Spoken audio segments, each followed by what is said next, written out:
if it's a party, you know I slide through. Ain't why me shine with no dime when I slide through. Hey bitch, I'm elevator high when I slide through. I keep it real, I don't lie when I slide through. Now if it's a party, you know I slide through. Why me shine with no dime when I slide through. Hey bitch, I'm elevator high when I slide through. I keep it real, I don't lie when I slide through. Step up in this bitch like I'm and with the Jimmy, and with the Jimmy, can't lie, got the green neck. Jimmy,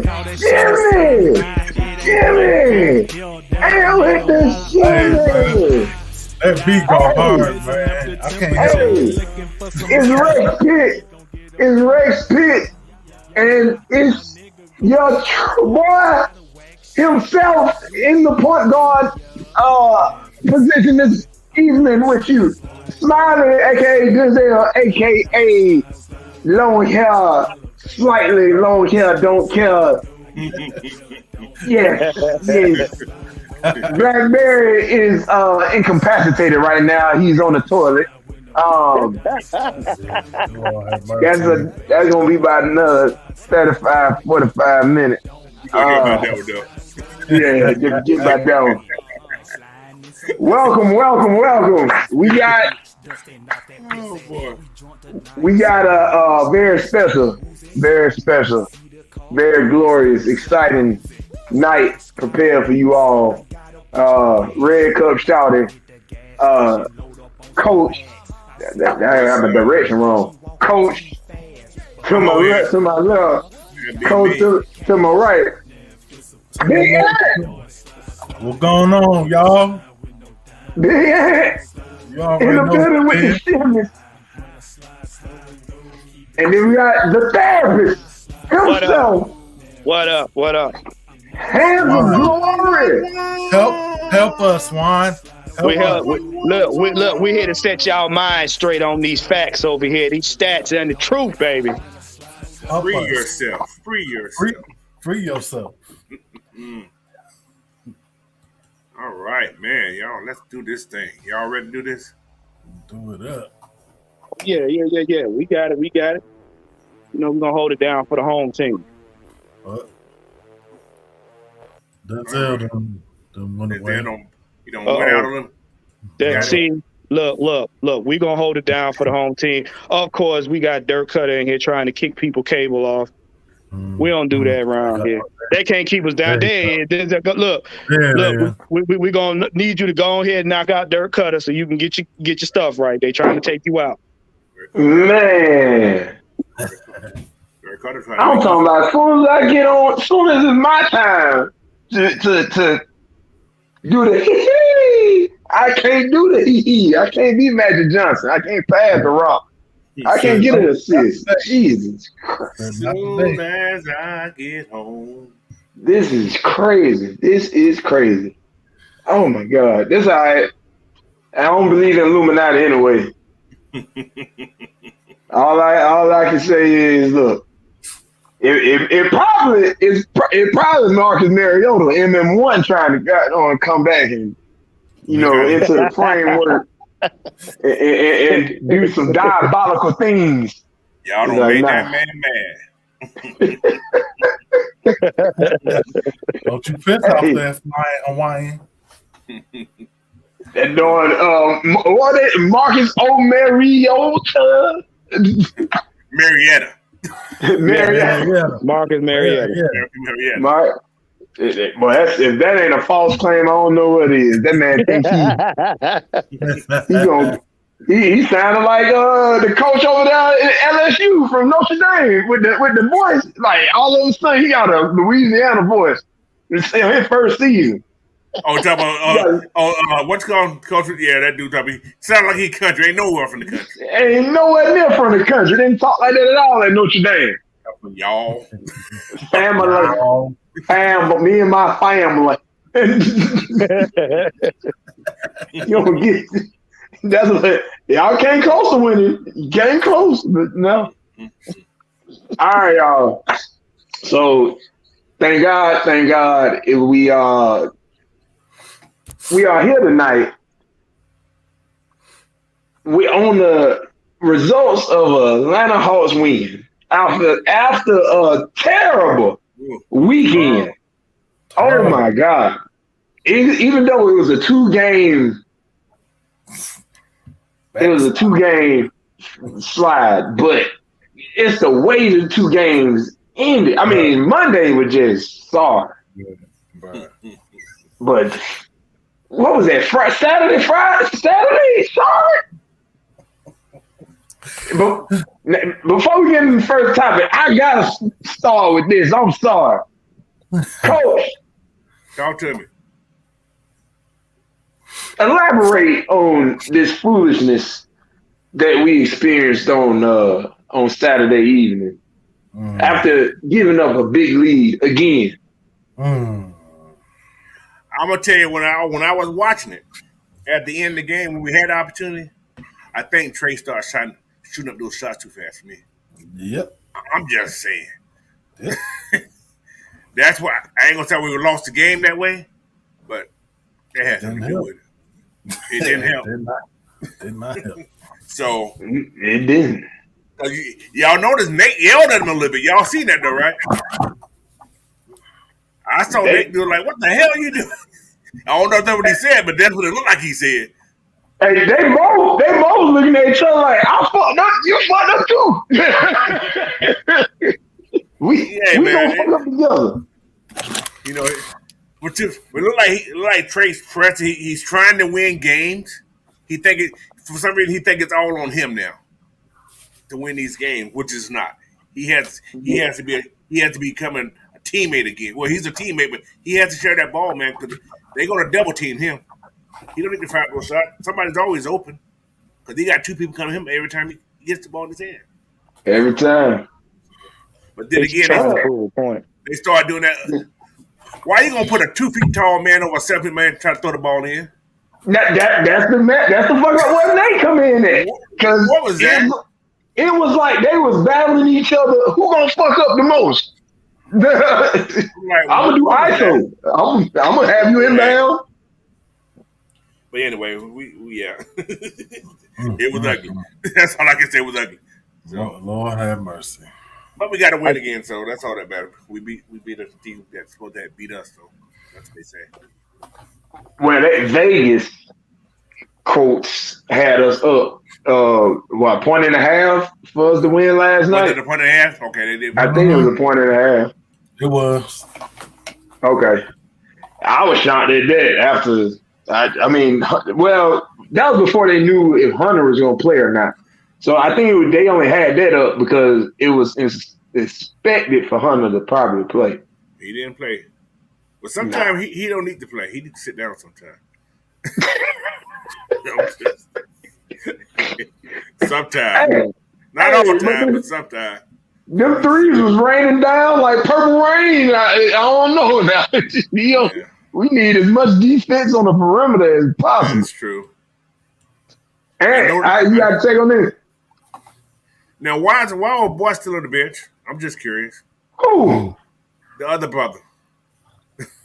The holiday. Jesse. Hey, no, the oldest one. Jesse. Jesse. Yeah. Jesse. Jesse. He ain't played in like a month.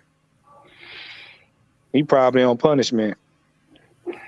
He would have been one of those defensive guys, right? But he is supposed to be. He ain't been on the field. Well, on the court of that field. So, he ain't much of an offensive threat as his brother is. He started out as an offensive threat the first couple of games. And they just went cold. That went cold turkey. Yeah. So, who else got to take on that before we start on Well, I got it. I just believe that Trey ain't used to being a teammate. He's not used to being a supporting teammate because for the longest time he's been that dude that they leaned on. And that transition, if you want to win, sometimes you got to learn how to adapt. Like I said, you got DeJounte Murray, you got a supporting cast, you got to learn how to use them. Mm-hmm.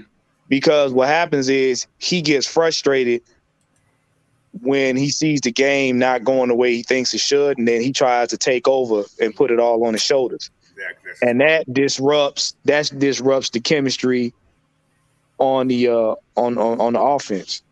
Mm-hmm. Because you got to think about it.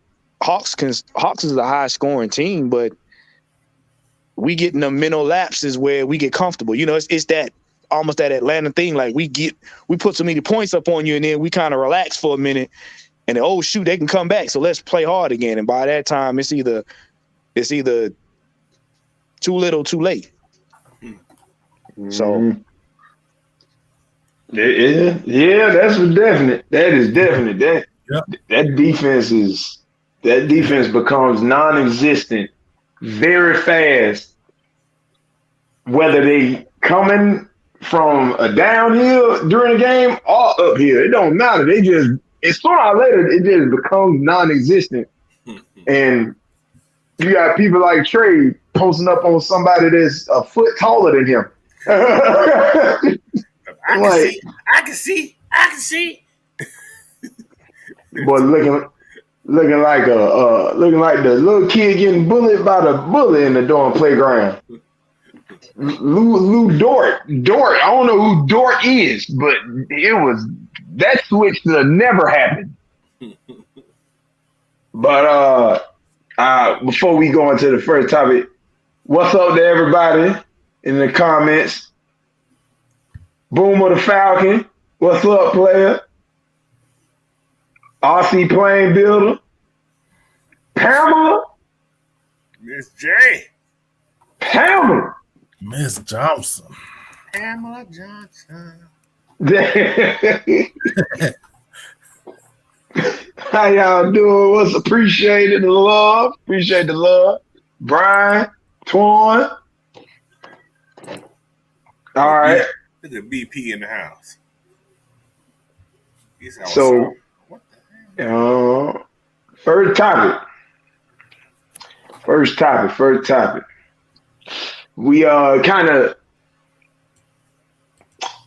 got into this before we got on live.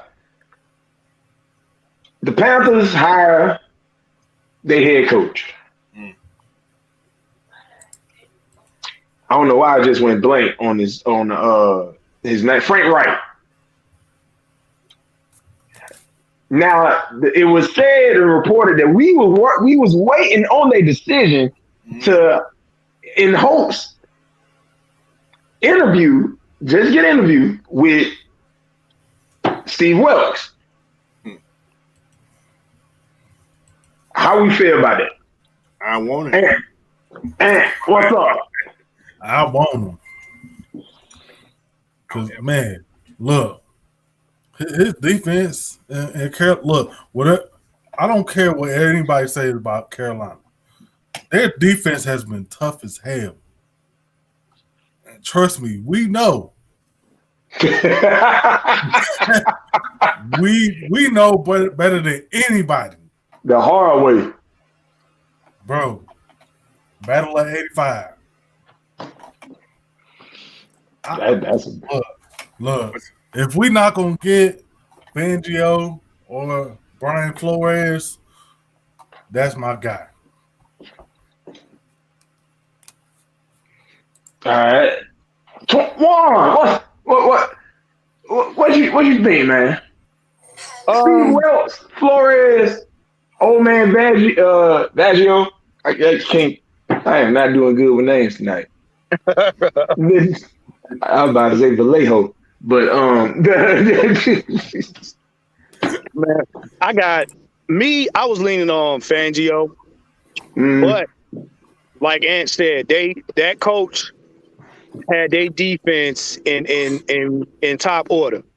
They gave us a run for our money twice. I hate to say it, but the thing that stuck out to me about him and any coach. Can you rally your players and can you get the most out of your players when it really counts? Because we all know, and I'm about to give y'all a headache, so I hope you got your medicine. You know how many times we did had coaches on supposed defensive coaches on the Falcons that then had us and the players clock out halfway through the season because they just tired. And Quint. Yeah, you know, soft serve, excuse me. But any coach that has a great scheme like that can rally his players to get more out of them than what you would typically see, that's somebody I would keep my eye on. Yeah. Now, as far as Frank Reich, people got to understand Frank Reich used to play for the Panthers back in the day.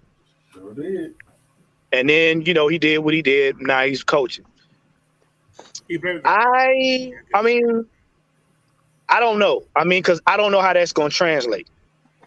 Because you gotta think, every coach, every team acts differently to a different coach, different DC coordinator. That's why the Falcons are taking their sweet time trying to make sure they pick the right one.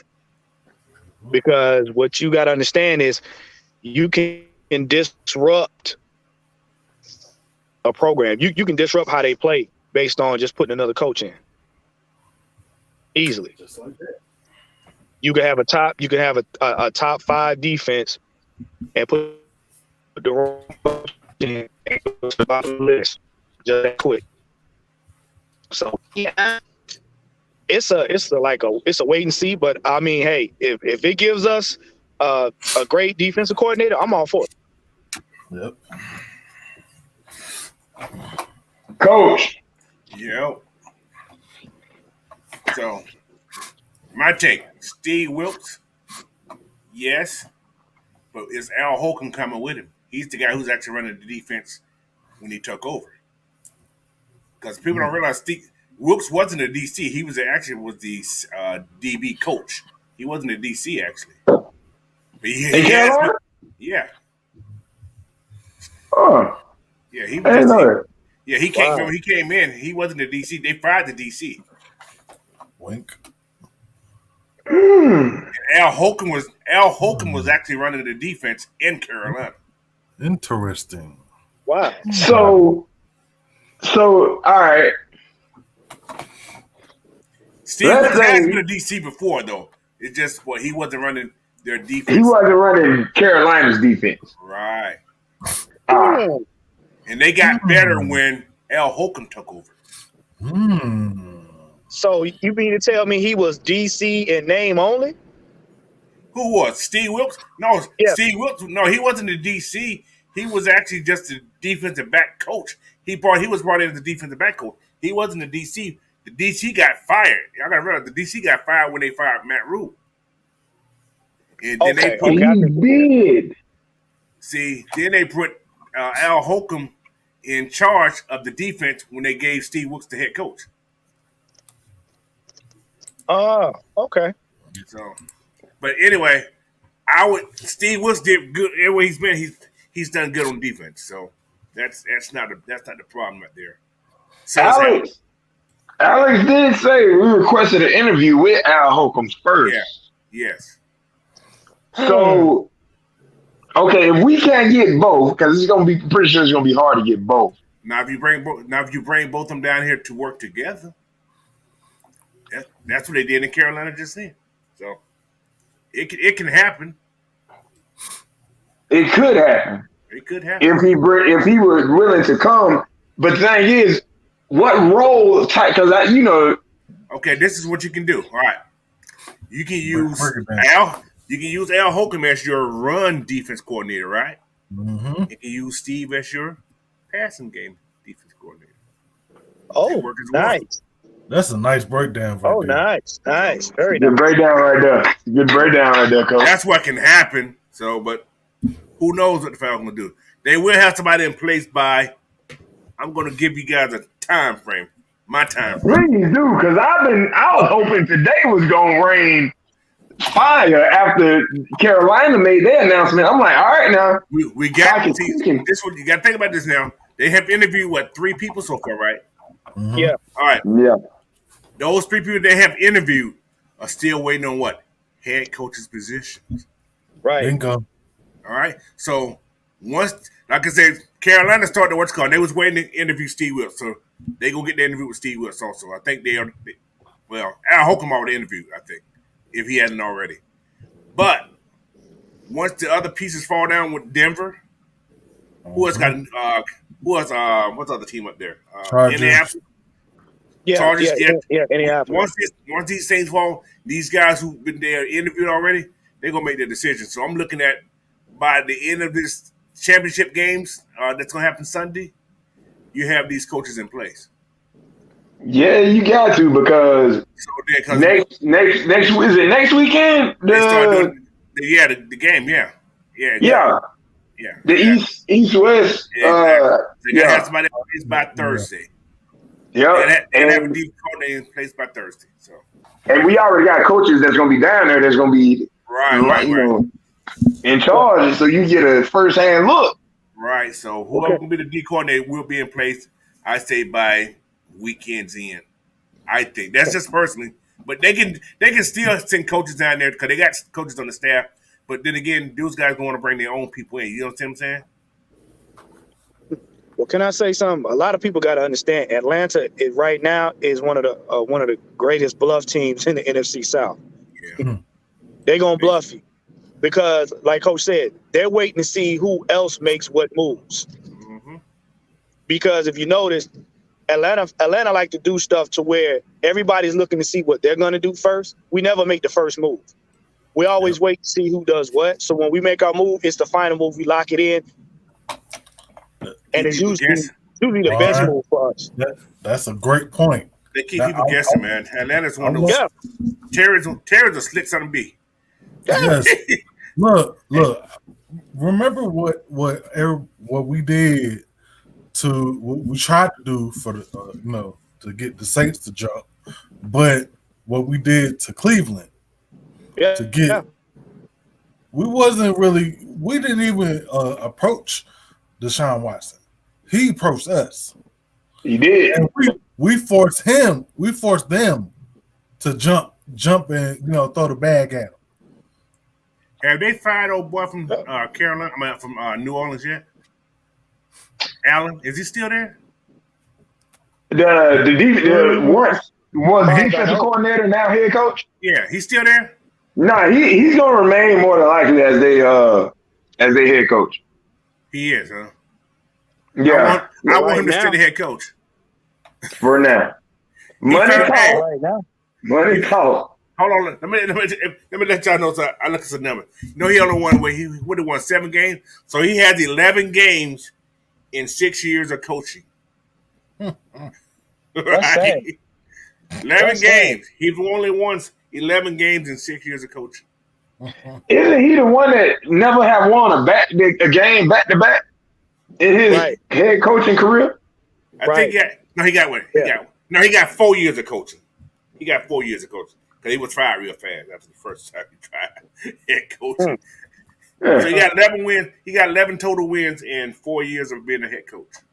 Oh, he can stay there. Hey, by all means, brother, I'm right there with you. He got more than the 4 he had the first couple of years he was coaching. So yeah. You like it? I love it. Yeah, I'll be your number one fan. Arthur Smith got 14 wins in 2 years. Yep. Okay. See, Coach, you brought a question to mind when you put out the game plan of what if Steve Wilks and Holcomb was to come. Mm-hmm. From the background of Wilks being the defensive back coach, and in our position in the draft, there's been plenty drafts, mocks that have us picking one of the best athletes, let alone best DBs. Joey Porter Jr. Oh yeah, he ain't going first. Joey Porter, he's gonna go probably about 20 something. He's gonna go late first round, man. Gonzalez going first. Gonzalez to go first. Then you have Cam Smith from South Carolina to go probably second. Yeah. You don't think Jordan with his athleticism and his size, because he's one of the bigger ones, just like Gonzalez. He's bigger than Gonzalez. He ain't the biggest one in the draft. They got who that boy we talking about? 6'4". No, he ain't the biggest one. He ain't the biggest one. So you got George Pickens out there at the corner. Yeah. But nah, big boys out there, man. It just brought a thought to mind. Maybe he would put a little buzz in the ear.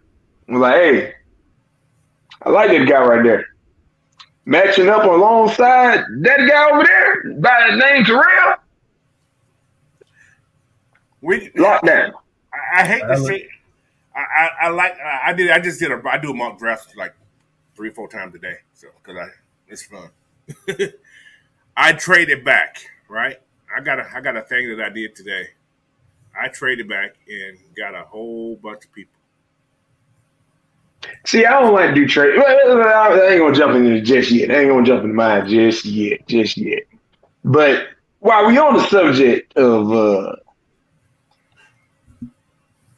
of draft picks, before we get into our first 2 draft picks, I don't know if you all have noticed a trend going on where Lamar Jackson has a prime destination of Atlanta Falcons. Ain't gonna happen. And the amount of draft picks that I seem to have kept seeing is multiple. First round, second round, too many. No. So I think I knew the answer. I think I know the answer to for everybody. No. I think I know everybody else's. I think I'm hearing everybody else's. Hell but I'm gonna ask it anyway. I'm going off the ropes like rock. We're gonna do the people's elbow on Stone Cold. Look, hey, Juan with it. Juan ain't. I'll wait for Juan. You back. Hey, how you feel about this scenario where Lamar lands here through all the propaganda of Trae Young endorsing it? Yeah, through the propaganda, the 4-letter networks. The prime destination is Atlanta. Young receiver, young offense. Nope. Started fresh. Best. He had the best next to New York Jets now. The best makeup of an offense in his career. No. How you feel about it? You're not gonna sell me on that. Hell no. No. You could wrap it up. You could do all what you want. No, hell no. Because they talking about giving up AJ and Grady plus draft picks. Plus we gotta pay him $50 million. What the are you smoking? Kool-Aid. Put the pipe down. Hell no. Hey. Get out the crack, G. Look, I'm trying to build a defense. I'm fine with our offense. We just need a couple of pieces. That's it on offense. I'm cool. I don't think we need that. I think we're fine on offense, actually. I think we just got to stop people. I think we need a speed threat. That'll help a little bit. Well, the speed threat is supposed to be mixed between Zacchaeus and Bird. He can't get off blocks. He can't get off those jams. They should look. They ride Zacchaeus back like he a donkey, boy. You seen the game? Juan came up on the dead like Undertaker. Bro, I'm telling you, if you seen in the game, every time he went across the middle, somebody was on his back like a coat. They ain't trying to let him because they know he can catch. They held him a lot too. They didn't call it. We need somebody that's gonna be a threat that can take the top off of defense. Yeah. For everybody that want Lamar Jackson, I'm going to say it again. And if it hurts your feelings, it's a lesson learned. He got the same numbers just about as Mariota. And he spent 80% of his time on the bench, hurt. The only difference between him and Mariota is popularity. Because you cannot justify him coming here to do the same thing that Mariota did, on top of only getting his team to the playoffs one time. One now. Did he even win one playoff game? I think he won one, didn't he? I think he got in the playoff game. I don't think he won because I don't think they made it to the second round. I mean, somebody can correct me if I'm wrong. But here's the deal. You can't sell, and the sad thing is they're basing this off of a 4-game play with Ritter. You're not talking about Mariota. Y'all basing this off of a rookie playing the last 4 games of the season. And he's 2 for 2. No interceptions. You see what I'm saying? So right here. It's about who we like. 1 and 3. 1 and 3. 1 and 3. Somebody did a compare. I think it was Mike did a comparison of Matt Ryan numbers and Davis numbers. They both was 2 and 2, right? Yeah. No, yeah, they both 2 and 2. Yeah. Matt had 2 interceptions. Desmond had 0. I think Desmond had more passing yards too. He had a better completion percentage as well. Okay, better completion. Yeah. With what you can say is a less talented wide receiver core than what Matt Ryan had. Matt Ryan had a vet in Roddy White. Yeah. Julio wasn't there yet.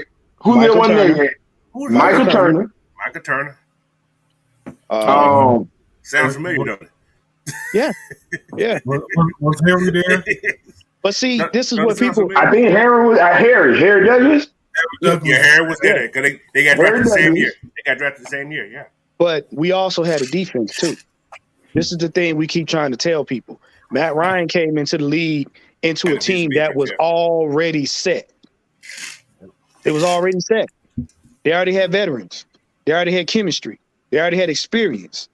All he had to do was catch up. Hand the ball off to Turner. Yeah. He threw that first touchdown. He threw that first long bomb touchdown to solidify himself in the NFL. After that, and they hated him after that. Yeah. They started hating him after that, though. Yeah. They still wanted him to fail. It had never been done. We want popularity because popularity sells tickets. But popularity only lasts as long as till your team can't get to the playoffs. Now you want wins. So can we?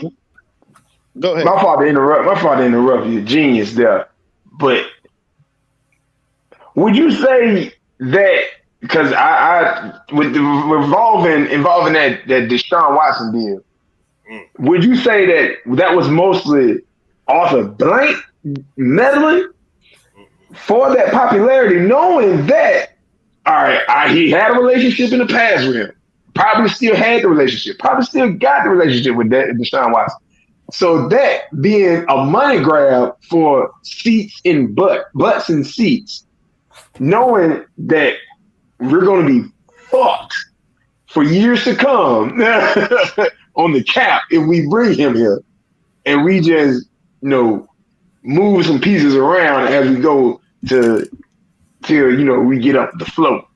Would you say that would be that's corresponding to that the Lamar Jackson would be corresponding to that Deshaun Watson money grab? I'm gonna go deeper than that.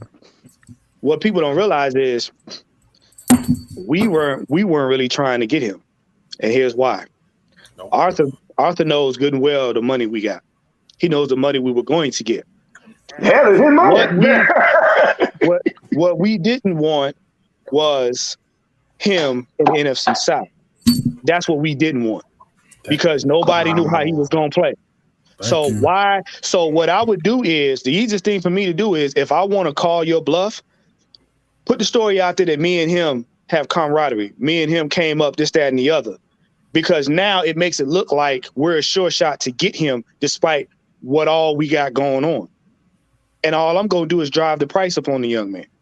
So now whoever going to bite on it going to lose out. It was all about who was going to lose out. Because if you notice, that first couple of days, who were they talking about? The Falcons, the Saints, and the Panthers. Yep.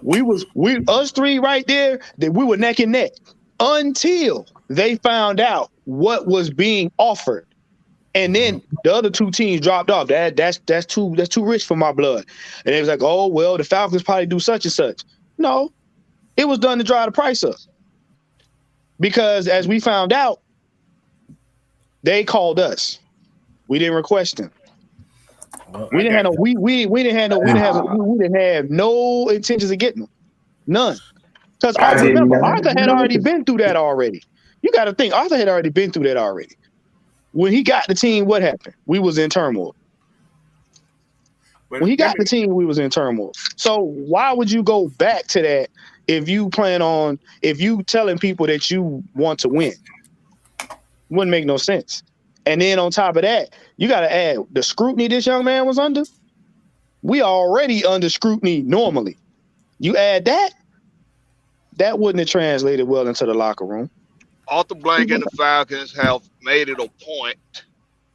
They have made it a point to avoid PR massacres since the Michael Vick scandal.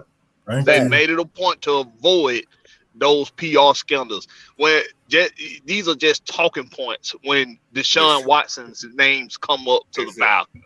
But that's just a talking point for the media. But isn't it kind of ironic? I'm sorry, Blackberry. Isn't it kind of ironic? You got all these other teams that need quarterback. Carolina, Houston, Indy, Las Vegas. Why nobody talking about sending those Lamar Jackson, those teams? Why? That's a good idea. Think about it. Why? Why not? I know why. However, think about this also. If anything goes down in the Atlanta Falcons news, anything goes down, Jeff Schultz and one best friend, D-Led, are talking about it. Yep. It's always they're the first. They're gonna break it. So if you don't hear from those guys saying anything about Lamar Jackson, it ain't happening. Yeah. Mike have told you guys that so many times on this thing, but nobody's still listening. Well, you know why? Because the narrative was this. What did we say in the beginning of the season? We're going with Mariota. Mariota's a bridge quarterback. Now listen to that word bridge. Halfway now, he was a bridge quarterback until we got to win number 5. When we got to win number 5, everybody said, "Oh, now that all of a sudden they could possibly be a playoff team," which is hopeful thinking. You always want to be hopeful about your team, but people forgot he was a bridge quarterback, and we told y'all he's going to do bridge quarterback things. The minute he stalled out at 5, what happened? Oh man, we need to try Ritter. This, that, and the other. We told y'all once you go to Ritter, you cannot go back. And we told y'all, he's a rookie. He's going to do rookie things. That went over the top of people's head. Ritter lost them first 2 games. Oh, man, see, we told y'all he was a buzz. We told you, man. And then you had some people saying they want Mariota. They this, that, and the other. From the get-go, everybody wanted both of those quarterbacks to fail because they were not popular. They were not what everybody wanted. Everybody didn't feel good. See, they didn't see. Right. They didn't care about the wins. They wanted the entertainment. We wanted to be a popular team again. Then what happens is when Ritter won them last 2 games, everything we had been saying about this young man in preseason showed on that field. The thing is this. Those that pay attention to football, that do all they criticizing, the Atlanta Falcons, the Falcon fans that actually pay attention to the game of football, that pay attention to football and what's going on around it. They see the Brock Purdy's of the world coming in as the 3rd string quarterback and in the playoffs and the 49ers winning games. And they think, well, why the Falcons why the quarterback they pick in the draft, that's the 2nd string quarterback, Why is he not capable of winning the first 2 games? And then it all turns into, oh, well, that means we need to get somebody else. Because Brock Purdy is the 3rd string quarterback, and his team, he's winning football games with the 49ers. They had no choice to put his ass in because everybody else hurt. They had no choice. Everybody else hurt. But the thing is this is what this is what people are just not paying attention to. Defense matters. Thank you. Defense matters. And a good offensive line. I'm gonna make a damn offensive line. I'm gonna make a. We had a good enough offensive line. I'm not gonna shit on our offensive line. No, I ain't saying, but theirs is slightly better. We can say that. San Fran's is slightly better. You know what? I'm okay. All right. No, They're not. I'm gonna tell you why. San Francisco offense is so basic. It is. What's called Brock Purdy is just having a good. He's doing good now. He's to me he's the game manager in the team they've been playing. Really, they ain't had that great of a defense. Think about it. Hold on now, Coach. Hold on. I can't let you say that one now. Dallas defense. Hold on. Let me finish. It is still Dan Quinn. When he runs that cover 3 shit that he runs, those zones are always open. You just have to have the strong enough offensive line to get through that. That's all. Always. Simple as that. You know what? I'm going to tell y'all something I said today. If you watch that game, Brock Purdy, and for all y'all that want to compare him to Ritter, here's the comparison. Brock Purdy cannot handle pressure. That's what he's going to see this week. Every time they rushed up the gut, Brock Purdy did a 3-step drop, and when the rush came, Brock Purdy was 8 steps back. And he cannot make decisions under pressure. He panics. And when he panics, he holds the ball. Sure does. Contrary. Excuse me. Blackberry speaking. Why in the fuck do we have to explain this shit? Listen. Every single day. The Cowboys they drug a Tampa Bay team that everybody just didn't want to admit that they sucked, and they bagged their way into a playoff appearance, but they was trash bandicoot all damn season. And they got Dak Prescott. And they got shellacked. And they got shellacked by the Cowboys because the Cowboys are just that much better than the Tampa Bay Buccaneers of all damn teams. They got pick six. We said a lot.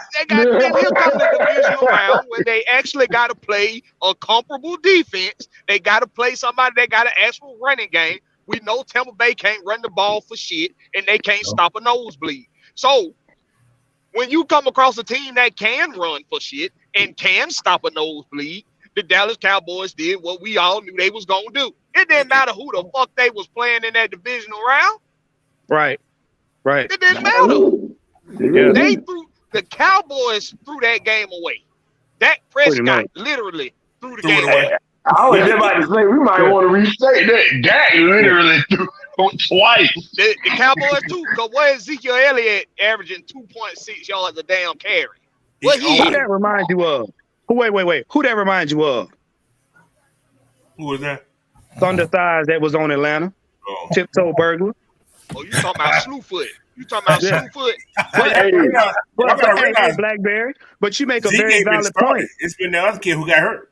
That's Pollard been starting. Yeah, Pollard been starting. Zeke just been coming in like on third down. Third down back now. Yeah. But you know what, Blackberry to the done. You make a very valid point because when we played Tampa, Desmond Ridder took pressure head on and still threw the ball and made. I'm talking about he was threading the needle with linemen damn near grabbing his face. Didn't he beat Tampa Bay? Yeah. Yep. Okay, I'm just wondering. So this is why I tell people, y'all got to be careful with comparing a man that played 4 games with a man that played all season. And I'm here to tell y'all, Philly, them 49ers, Brock Purdy gonna get that work. He's going to get that work because they know they see the film. He don't like pressure. Guess what's gonna happen? He gonna get that work all game long. Well, Warren, I got my hand up, Warren. I got my hand up. Go ahead, bro. I got my hand up. The Philadelphia Eagles have over 70 sacks. Hold on. Say that again. Say it again, bro. Say it again. I don't think they heard you. Say it again. They got 77 now. Because they had 7 more last week. They got 77 sacks. They had 7 sacks last week. But they had 70 in the regular season. 70. Christ, have mercy. Brock Purdy, it ain't about to be Purdy. No, it ain't. It's finna be real ugly. For all of y'all that think that 49ers defense gonna do something to Philly, we ran over their defense. Wait now, hold up. In their defense, I'm gonna play God's advocate. I know what you're gonna say. God. What I'm gonna say? Go ahead. No, say what you gonna say. Go say it. They were beat up when we played them, but I give you 2 people. They were missing 2 people. There was a big damn factors, Joey. And hold on. Okay, I'm gonna go another level. They still was more than competent. Way more than competent with those backups that they had in. I give y'all that, but they was just missing that slight.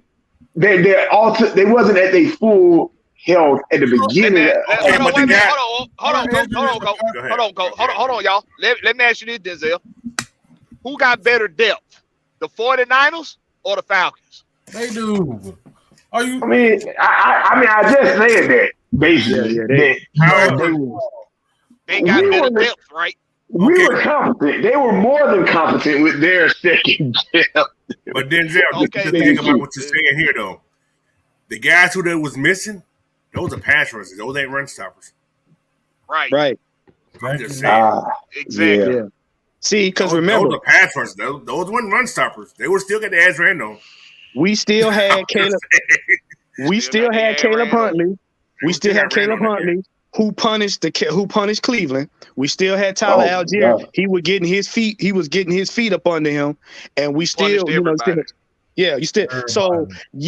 But this is my thing: if they couldn't stop the Falcons' run game, what make you think they gonna stop Jalen Hurts at all? At all? It's not even Jalen they should be worried about. It's them 2 boys in the back with Miles Sanders. That's right. Right. They got some good runners too now. Yeah. But see, I'm gonna tell you something though. And they got a nasty offensive line. When Jalen was out, their play kind of tapered just a little bit. You know what that was, guys? I'm gonna let y'all know something. They was already in the playoff when Jalen went out. That was like rest yourself up. Solidified. We're not even gonna kill ourselves to do anything crazy. Right. We're not gonna get nobody else hurt. Because he wasn't the only one who was out there. They kept a lot of people out during that time. There was one of those little we ain't gonna play because we already in there. So now they kicking it back up. It's gonna be a different game, man. Yeah. I hope it's a good game though. I don't want no blowout. See, it's like I've been saying. When you're in the regular season, it's about who you play. When you get to the playoffs, it's about how you play. Because at that point in time, you only got one team. You got one win. You got one win or you go home. So it's about how you play. So a lot of teams be revving up when they get in the playoffs. They going out for blood. They not playing no games. You either gonna win or you gonna go home. Who their head coach?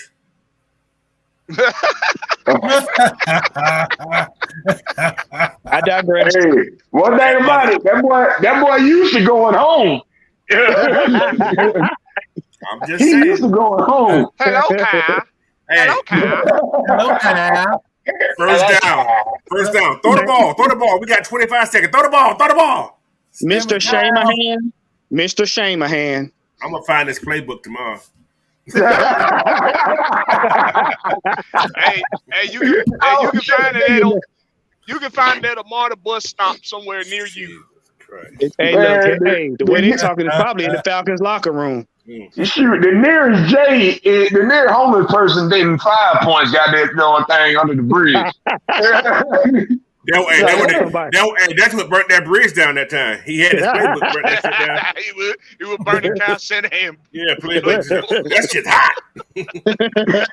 No wonder he lost this. Yeah, exactly. This thing can set fire to a forest. It's so thick. Right. Lost the game, man. Lost the bridge to that crap. Man, nah, he lost him. He didn't lose no bread. He got some bread out of it. All right. That check he signed for that head coach position. What? 2 weeks before the Super Bowl? Like, who does that? Like, you couldn't wait to announce it. Shanahan. Got there and thought he had some with who was it? Alex Smith first. I think it was Alex Smith because Kaepernick came during the season, if I'm not mistaken. Alex Smith ain't been there since Shanahan. Alex Smith ain't been there now, not Shanahan. So it was Kaepernick. No, Shanahan didn't have Kaepernick either. No, Shanahan had. He got Garoppolo from. I'm that's how he lost his playbook and got Garoppolo. Yeah, that's how. Yeah. Oh wait. So you mean to tell me they threw in Garoppolo for the book? Yeah, we'll give you Jimmy G, the Tom Brady protege. This conversation just pissed me off. I don't like talking about that no more, man. I don't know if y'all went over this yet. Y'all went over this yet? Nope. Oh no, the 2 draft picks. Absolutely not. I'm seeing a lot of people a lot of Falcon fans. They want to see either a quarterback pick or they want to see a receiver or running back pick in the first 2 rounds. No, that's stupid. Well, you know what? Talk about that. Okay. Can I go first? Yeah, please. All right. My first 2 picks. There ain't gonna be no offense on the first 2 picks. I may go second round. The second pick I go offense, but I will trade back. I'm just saying, I will trade back and eat these people who are gonna trade back with me. I will trade back. I won't take that number 8 pick because we know there's DNs in there. There's a lot of DNs in there, man. This is a deep draft for D linemen. This is a very deep draft for D linemen, and they got some boards in there, man. Y'all can hear me talk about it. I got some. I'm doing some videos on them. Anyway, they got some D linemen in this thing, man, that are just like, damn, he reminds me of this guy here. There are guys that look like the top guys who are in this draft that nobody's talking about. There's a lot of guys in there. So I ain't worried about no D lineman right off. But I will go cornerback on my first pick. I will go cornerback. If I trade back, I will go cornerback. Second round, corner. Yeah, I will go cornerback. My first pick in the draft. If I drop back in the draft, I will go cornerback. That's a guarantee. Yeah. Then that second pick, I would go wide receiver. I would. Yeah. Because you need that deep threat. Yeah. I would go get me that speed demon. But that's some fast boys.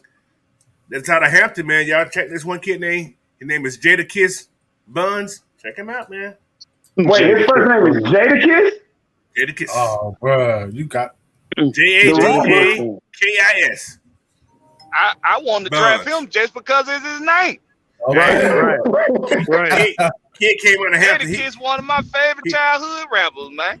He's like a 4.48, something like that guy, speed guy. But if he gets in front of you, you ain't gonna catch him. But he ain't gonna break away from it. But if he get in front of you, you ain't gonna catch him. He got one of those speed like a dog chasing a cat. He's like that.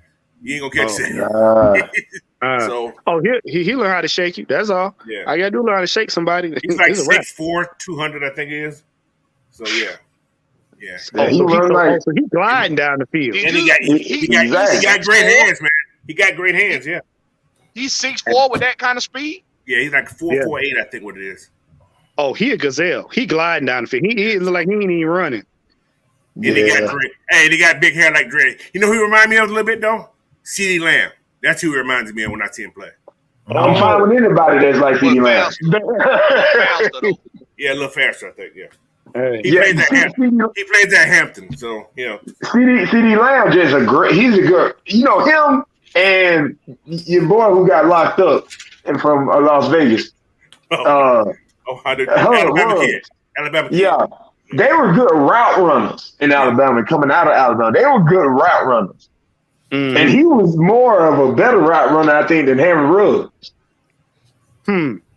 Well, I think what CD Lamb do a good job of is utilizing his wingspan, his wingspan, to make sure to get himself open, because he know he can put his body in front of folks and he can stretch for catches. And Dak, to give him some credit, he understands how to throw the ball to CD Lamb. To give him some credit, and that's really what you got to be able to do. But if I don't, CD Lamb, he still don't come off to me as a number one receiver yet.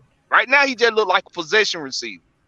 But he can, not saying that he's not going to look like a number one receiver at some point. Gotcha. But just right now, he don't look like a number one receiver to me. I understand that. You look like a Mohamed Sanu. But you know what? You combine a young man coach talking about with Ritter's ability to thread the needle in certain instances. But I'm watching. He will eat up defenders. He gonna eat them up. I'm telling you. And Ritter understands how to throw the ball to receivers to where they utilize their skill sets. Facts. See, Marcus was throwing the ball just to get the ball there, to make sure the ball get to West, to try to get the ball where it's supposed to be. But to a spot. Yeah. Right. An advanced thrower of the ball. Yeah, throw it to a spot. Yeah, spot. But an advanced thrower of the ball knows how to throw the ball to his receivers the way they like for the ball to come to them. With his eyes open. Right, and that with his eyes open. Yeah, you gotta have your eyes open to throw the damn ball for one. Jesus, take the wheel. I gotta check this guy. I gotta check that guy out though, Cole. What you say his name is? Jadakiss what? Bruh. Bonds. Yeah. Bonds. He got that James Bond and Jadakiss name together. What is going on? He got a great name. He's a 448. I'm looking at what's called.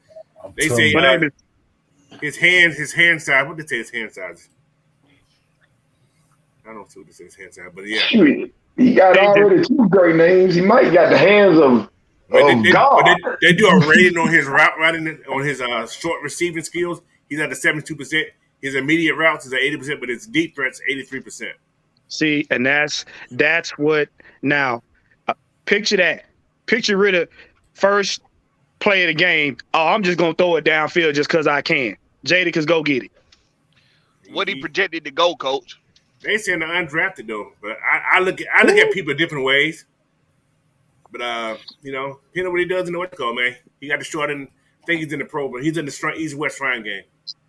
Okay, so we get to see, and we get to see it. We get to see it. Yeah. So all that tell me is that it's a very good chance that we might have our eyes on. Exactly. Oh yeah. That what that tell me.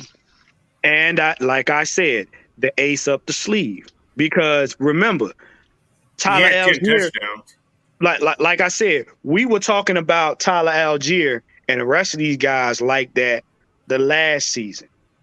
And you see what happened. Falcons always going for these diamonds in the rough. Mm-hmm. And then you got to think, Arthur Smith know he got a deep threat. There's a lot of them in the rough. There's a lot of these cats. It's game over. A lot of cats. It's game over. Because we're really gonna have a field day. Yeah. We already got it. We think about it. We already got a running game. Have y'all noticed one thing? Also, I'm gonna let y'all. I don't know if y'all noticed in the draft. They only draft a lot of seniors. They don't draft juniors. Right. Look at the draft. All those guys are all seniors. So. Want to have a little more grown man weight on. Yeah, a little grown man to them. They don't want no little boy. Stop, little boy. Stop, little boy. Well, cause look, you got to think about it. We tired of having the old line pushed around. We tired of having our defensive line pushed around. Yeah. So if we basically gonna be getting back to physical, we gonna need some head busters. Yep. That's a lot. I mean, you already preparing that recipe as is with people like Troy Anderson, going just go straight for your nose, and they head busting, headshots, and then you got Rashawn Evans, a vet that fits that same demeanor. So you got the old school head buster teaching the new school head buster. I mean, it's a recipe. It's a recipe for success. On top of that's defense. Offense, I mean, Chris Lindstrom is just a record. Good Lord. Right. And even though I dislike his pass protection, but that boy McGarry, and I know y'all love him, I have a problem with him. It's just if better ceases, comes, then I feel like you gotta take it. But man, there's some head busters. Can I ask you a question? Yes, sir. What's the identity of our offense? Run first. What did Caleb McGarry do better than 90% of right tackles in the league? Put people on their ass. Put people on their ass. I couldn't say it better myself. Now I got a follow-up question. What would you grade his pass protection as? Is it an F? Nah, it ain't no F. I mean, okay, it's probably a B minus. It ain't an F, that's fine with me. That's okay with me. Because what we do best, he gets an A+ in. But you know what? How many sacks we gave up this year? We gave up a lot of sacks, but I don't think a lot of them came on the outside. Most of them came up the middle. They came up the middle. Right. Yep. They came up the middle. Yeah. That was because Dahlman kept getting ran through. That was the whole thing. If Elijah wasn't in there on that guard, whoever got ran through. Yeah, well, see, and that's the thing. Played good there when he played guard. Henderson actually played well when he played guard. Yeah. See, what people got to understand, we got more pressing matters at defense compared to offense. Because you know what I'm saying? We still got holes we need to fill on offense, but defense is like, look, it's a must. Period. Yep. Because the thing that really that took us out the game early was we lost our depth. If y'all remember when we was them first 3 games of the season, we was rotating players out and we was just mauling people. Once our depth got thinned out and players was getting hurt, then we started burning out players that was always on the field. I'm gonna give y'all guys a number: 22.9. Mm-hmm. All right. If we can keep teams to 19.9, we win a lot of games. It seemed like we were doing that shit. The games we lost, the average team scored 22 points. We had like 19. That's our average, was like 19 points a game. Oh, we averaged 19 points a game. Yeah, the other team was averaging 22 that beat us. So so if we can keep it below that, so that, to me, that's another pass rusher or another D lineman that can stop the run, because we were getting killed in the middle. They were just eating us up on those third downs, man. For some reason, third down, we was just like, we just pooped on ourselves or something, you know? Well, third down. They taught. Well, if you notice, the first down, second down, we came at them. Third down, we was trying to keep them from going deep. And that's when they killed that's when they killed our secondary. So that's why we had to change our defensive back positioning, how we're going to play them, because I think we played too far off. That's just yeah. Blackberry said it best. If you watch every game we played, when we were 5 yards or less off the line of scrimmage, we did our thing. Anything more than 5 yards, they was killing us, especially in the secondary. They was killing us. You can see that before the play even started. Yeah, it was like, oh yeah, he finna murk this. That's right up the middle. That's on the outside. Oh my God. Until the fourth quarter, they're like, time to stop him. Too late. You get 3 and outs, and offense couldn't get not 3 and out.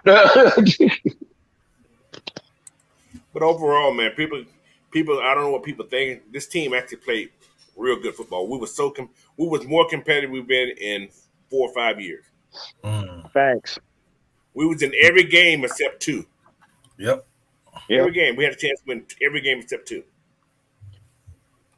So, well, that brings along the question though. Since the potential draft picks, what I got from the convo were 1 point we already know: defensive line, inside, outside, as well as the second point.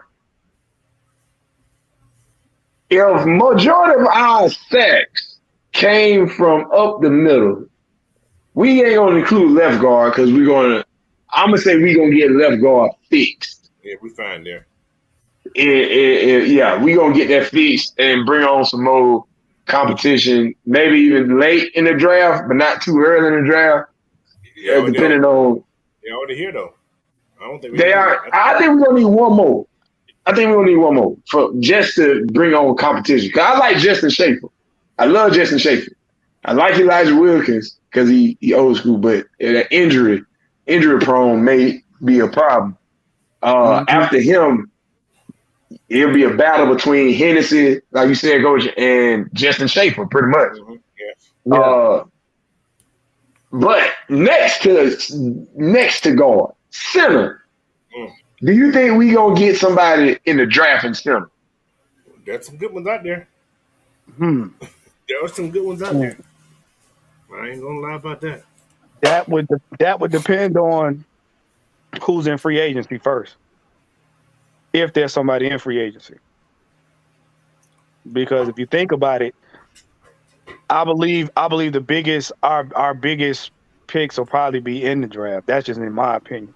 So if we can minimize having to have big contracts come out before the draft, if there is a center that we can get for little or nothing, that's gonna fit our scheme. I believe, Terry and them might go for it. But I don't, like I said, Coach, you would probably know better than I would. Do you foresee any decent centers in free agency to begin with? Not really. I'm gonna check though. I always check.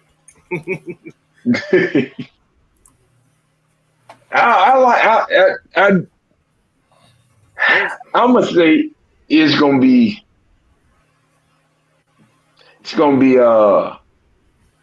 cause I just realized I never said the 2 draft picks. I'm gonna go along. Everybody said, first need to be defense. Second, I ain't gonna lie to you. If a corner pop up in that second round, I'm getting them because I'm getting them in that second round. Jason Kelce. Jason Kelce is a free agent. He'll be free after this year, after the season. How old is Jason Kelce though? Old as hell, but he's 35 and a half. Yeah, that's one of them tempting but long shots because then you worried about the man's age. His experience is if he goes to the Super Bowl and they win, he's gonna retire. Yeah. Hey. I mean, hey. I don't see no reason why not. Hey, man. Kyle Fuller from Seattle. I don't know about that one. Russell was under duress. Well, they were from the outside.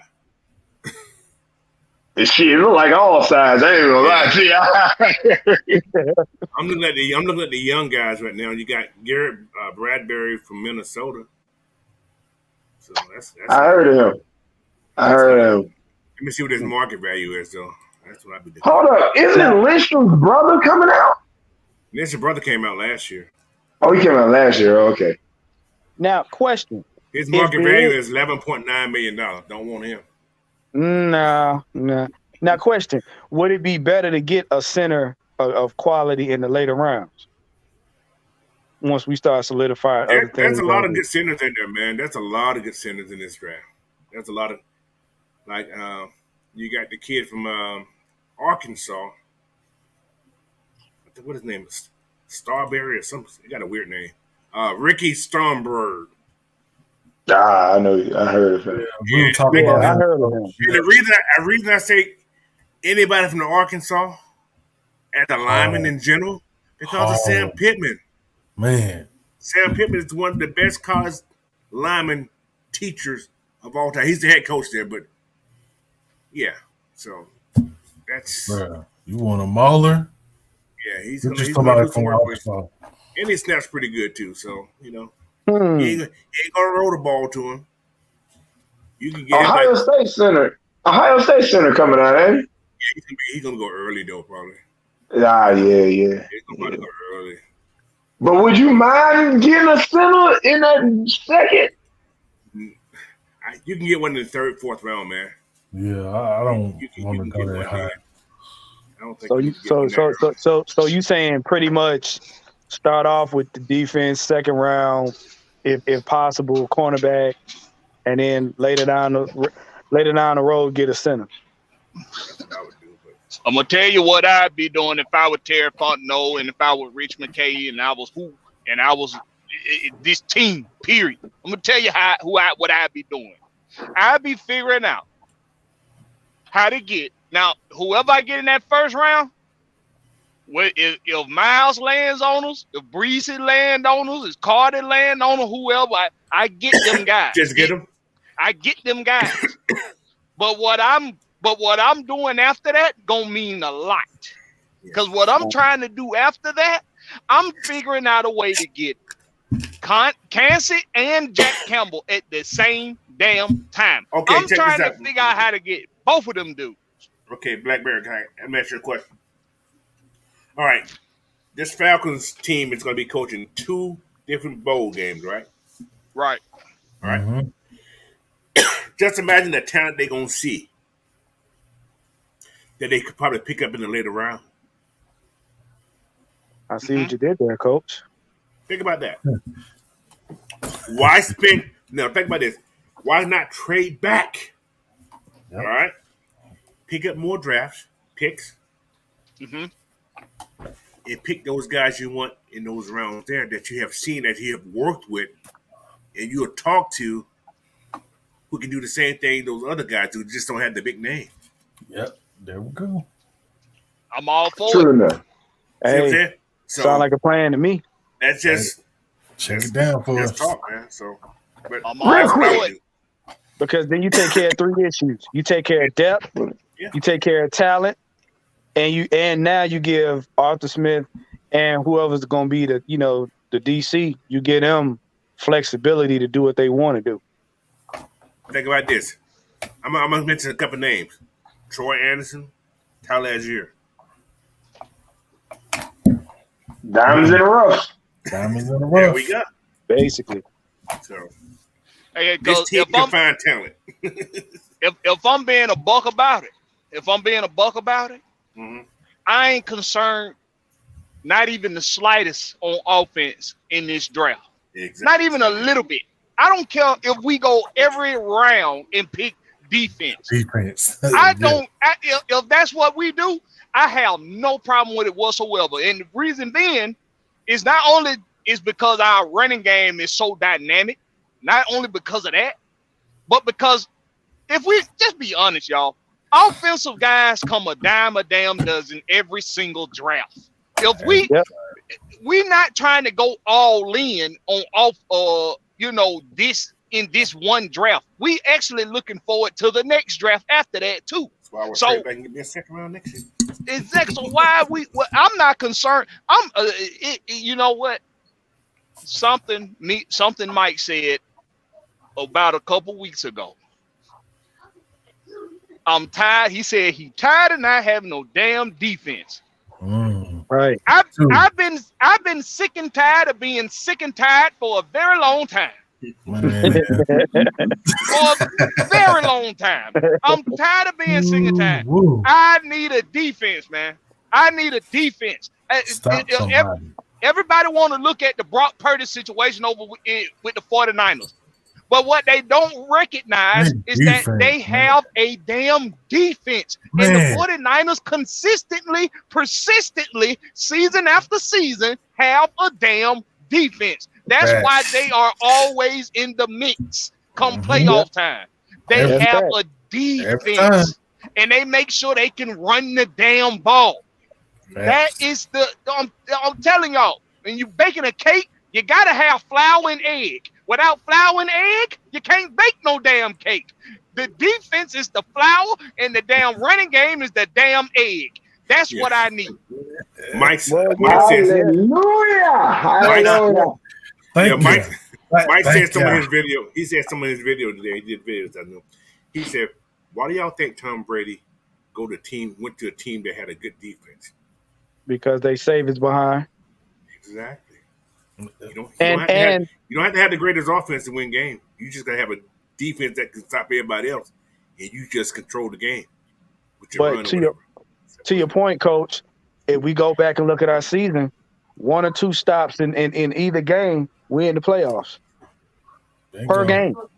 1 or 2 stops per game.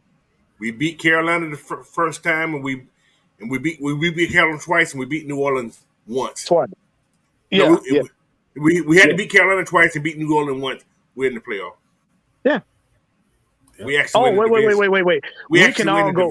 No. We can all go back and say Tampa too, because Yeah. We would have been. We would have had our division on lock. Yeah, they wasn't stopping us that last drive. Or beat the Chargers without the phantom fumble. So. And Drake didn't get his corporate tucker. So yeah, we'll be okay. I'm just saying. And Give me look, that damn corporate. and wait, to be honest, oh my God, having a stout defense would have kept us. Having a stout defense would have kept us in that Cincy game too. Well, AJ got hurt too that game too. It was a couple people got hurt. Yeah, a lot of people got hurt that game. Yeah, a lot of people got hurt that game. You had Armstrong in there trying to cover whoever. You said Armstrong? That's like, well, I'm weak. Somebody help that boy. Oh my God! Please put 2 safeties over top of him. Just everybody, they help him. Help me, please. Let's get into some Hawks talk before we start wrapping it up. Atlanta High. I feel like singing one of them Hindu hymns that you be hearing in them Adam Sandler movies. They just come out of nowhere in the background. Nah, that be hippies high off ecstasy. All right. So, all right, the Hawks, they didn't have the best weekend. Okay. Yeah. We went over earlier, but you can elaborate further. But they squeaked out one last night. They survived the Oklahoma City Thunder team.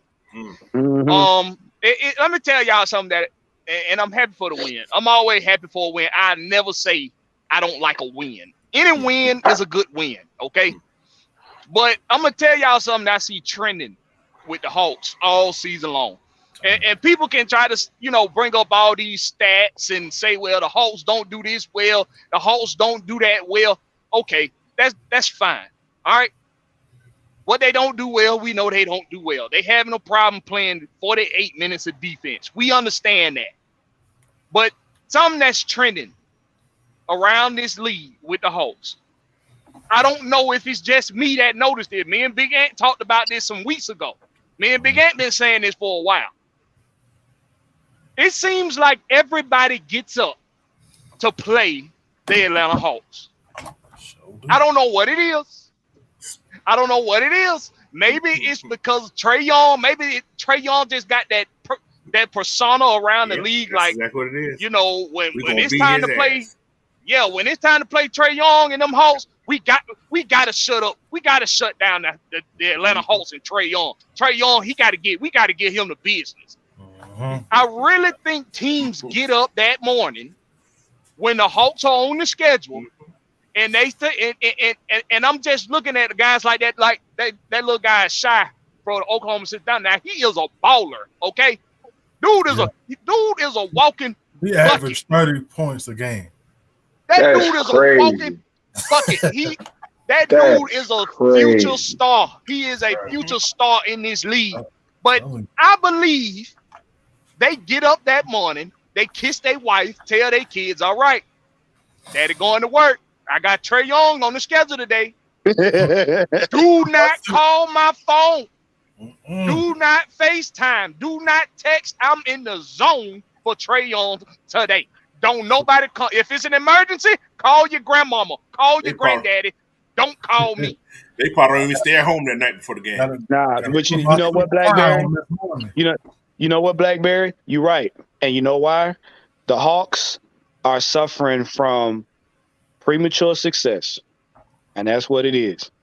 Because that's a good point. That's a good point. Them 2 years, because nobody saw us coming and getting to the finals the way we did with the team we had. Okay. And if not for a couple of mistakes and Trae Young's injury, I believe in my wholehearted heart, we would have won. So what happened is just like anything else. They know our potential better than we do.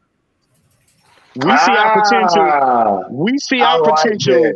We see our potential game to game. I like that one. We see our potential game to game. They see our potential for the whole season. They like, no, you don't because they saw what we didn't do. No, you don't let them get started. Because if they get hot, you're not going to stop them. They're going to stop themselves, but you're not going to stop them. So you need to play your best game against them so that you don't be that team that get them. You don't be the team that sparked their winning streak. That's what it is. Juan brought some gems for y'all. Y'all better listen. I'm telling you, Atlanta teams, one thing they know, they're gonna talk dirty about us until we win. And when we win, we become a victim of our success. That's just like the Braves. Everybody was clamoring to get at the Braves. Why? Because they like, if them Braves get hot, you can't stop them. They know what kind of team we got. We just not playing up to that all the time. And to your point on that with the Braves, if the Braves hadn't put everything they had into Mets series, into getting into putting the Mets in the behind them in the latter of that season, they probably go on to win another one or compete for another one in the World Series. Yeah. They put everything into that Mets series, bro. And you could just tell that they was gassed. They didn't have the bats. They didn't have the arms. They just didn't have it. Oh, yeah. They just didn't have it in that next series. Against the Phillies, they was tired. We was gassed. It was back. It was back to back to back. It was back to back to back. That was 60 games they played that hard in. Y'all got to remember, that was 60 games hard. I mean, hard. Sometimes 9, sometimes 12 innings. There wasn't no 9 innings, and they was going the distance. Shoot, it was one they went to 15? Yeah. 15, 14. I was like, Jesus, it's like 1 in the morning. So Atlanta fans in general, Hawks, Braves, Falcons, we are victims of our success because we have a success that we not really ready for. So when we play teams and teams see us, they like, no, get them now. Get them now. They ain't doing too hot, get them now. Because when they get hot, they're gonna be a problem. Let me ask this question to the panel. And I want to take this to Big Ant first. Mm-hmm. Now we know that when Clint Capella not on the floor, the defense takes a hit. It takes a hit. And the boards take a hit too. That's an understatement. It takes a hit. Now, when you lose when DeAndre Hunter been out last couple games with asthma issue, right? Yep. I was just about to He's go our best perimeter defender. Yep. When he's not available, we take a hit on perimeter defense. Right. At some point of the season, now I know all the front office, drama that's going on, and all the conspiracies and theories that's out there. But at some point, when do you, as a team, as a coaching staff, as a front office, when do you say we have to stop having it? We have to stop having this situation where we lose one guy and we take such a big hit on defense that we struggle stopping teams from scoring on the perimeter and scoring inside. At some point, when do you go get the depth that you need when you know it's guys out there available? Talk about it, Ant. Blackberry. We've been talking about this shit all fucking season. All fucking season. All season. Like, come on, bro. Like, you lose two people, and all of a sudden, your defense goes to the trash can. You can't be serious. You know when it's gonna change, and I hate it's gonna change when somebody's job is at stake. It's gonna change when somebody's job is at stake. Well, hell, sound like somebody's job been at stake all goddamn season. Because just hear me out. Most teams that are stubborn to move to improve the things that's glaring problems, it usually rears its head when the front, because you said the front office is in turmoil, right? Mm-hmm. Yeah. That's the problem. There's no focus. Yeah. There's no focus on winning in the organization. When you got a scattered front, when you got a scattered front office, there's nobody looking at you saying, "Bruh, we want to win. What are you doing to make sure that's happening?" If you scattered in the front, you can't put pressure on Nate to do nothing. You can't put pressure on nobody in the organization to make changes so that the Hawks can be more competitive and have that depth that they need. Until they get that front end situation, it's gonna be like this because ain't nobody. Everybody's looking at the problem, but ain't nobody ain't touching that. We just gonna play and see. Hopefully, we gonna pull out another win. That's a great point. You can't hope your way to the championship. That's a great point. Yeah, and you know what? Before I go to Denzel, I was on Damon's show last night. We talk Hawks, and he said he asked this question to some guys on his panel because he got guys on his show that they've been trying to rally for Nate McMillan to be fired since last season. And he asked them. He said, if Nate McMillan is so bad, why haven't they fired him already? I can't answer that. But I can't answer that. So Denzel, you try to answer that. Go ahead. Why they ain't fired him yet? Who the fuck they gonna put in place?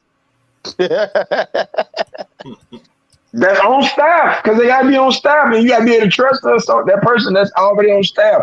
You clearly don't have nobody on staff that you trust enough. Facts. Now, if I'm not mistaken, though, somebody's son was on the staff, wasn't they? Wasn't his son on the staff? Nate McMillan's son. Yeah. I think it's Nate's son that's on staff. Now, I wouldn't guarantee that this man's son has the same mindset as him. I guarantee that just can't be. I'm pretty sure he has some type of new model mixed in with his dad's old model, which, if you can imagine it, makes for a good mix because it ain't like he ain't defensive minded and he ain't good at the defense that he put up there. Concept. That's real interesting. It's a good mix. It's real interesting. you just don't have the fucking personnel to really capitalize on that defensive play. Now I don't know the little white guy named Coach. You remember his name? Lombardi or little something. I know it's almost like Lombardi, some other sort. So, yeah, something like that. But I think that dude. I think because he always stepped whenever Nate McMillan out for whatever reason. Right, he's always stepping in. Yeah. He's always the one to step in. One that's always doing when they talking during the game and stuff. Yeah, him. Yep. And but it's some plays he done called after some timeouts late in games, and they've always worked. I think he's like 5 out of 5 this season. When Nate McMillan gives him the play calling opportunity at the end of games, we always come out and score. The dude always puts together a great like that AJ Griffin inbound pass from Jalen Johnson earlier this year against the Bulls, I think it was. That was beautiful. Yeah. That was beautiful. He drew that up. He understands. See, the difference is Nate is staunch defense, but the problem is right now, because of our personnel, like Denzel said, that's not our strength. We are offensive juggernaut. So when you get them board, that like you said, Blackberry, that pick and roll that you get, if you know that our strength is being an offensive juggernaut, then your plays must be you got to lean on it. So you got to lean at what they do best. And that's what kind of gets them where the Hawks is good at putting up so many points that the other team can't catch up. That way the defense don't have to play as hard. But when you got teams that play us neck and neck, leaning on that defense, a lot of time we don't have the depth for that. And they know what? Denzel said some shows ago. And I think you said when you got an offensive team, you can't try to put a defense together with that same team and make that your identity. Right. The identities now you're clashing identities together, and and it looks like you have no identity now. So I got a question then. I'm play devil's advocate like Denzel be doing. I play God's advocate. You know what I mean. You know what I ain't gonna say what I want to say, but so do you think that how our team is constructed and Nate's philosophy is clashing? Facts. Yes. You can see it. Yes. You can see it. You can see it because Blackberry just pointed it out. Yeah. When you got we used to have deadly perimeter shooters. Like Trey and them used to sit up there and just pick a spot on the court and just shoot it. Although we're not the Warriors. But what it was, we were so in tune on offense. Them boys was hype. They was running up and down the court. Outscore teams. Yeah, that's how we had. Yeah, we would. That's what we were known for. What you gotta have is when you have when we known for being offensive minded, you have to have a complementary defense that just fills in the pockets. That fills in the times where the other team is trying to make a drive. You can slow them down, but you allow the players on the offense to play to their best of abilities. Nate is trying to make them a defense first team, and that's not their strength. So now I disagree with that though. I actually disagree with that part. He's trying to make them. He's trying to. If you look at when the Hawks play defense and offense, the defense make the Hawks look better. Think about it. When the Hawks play defense, they're unstoppable. True. Think about this now. Those games that they've came back from. There's been a lot of games we've came back from. A lot of games. Yeah. It's because of what? Defense. Yeah. It works. It ain't point that he's making. He just wants them to play consistent defense. They're not consistent. That's the thing. They're not consistent playing the defense. That's what I was getting at. Yeah. It ain't that he's want them to be all defense first. It's like let your defense control your offense, because once you get that defense down, the other teams are scared of you. They call those timeouts quick. You see what I'm saying? Coach, so go ahead. Would the depth on the other part of your question? Would the depth help that consistency? Well, you got to think about this also. Now, that's why I was degree. going To a degree. Yeah. Hold on. Let me get this out. To a degree, that it will work, but you're still playing 4 on 5 on defense. You're playing 4 defensive guys against 5 people. Think about it. Think about that now. Trey still ain't no defense. He ain't no defensive gem. Right. He's trying, but you're still playing 4 against 5 people on offense. You guys see what I'm saying?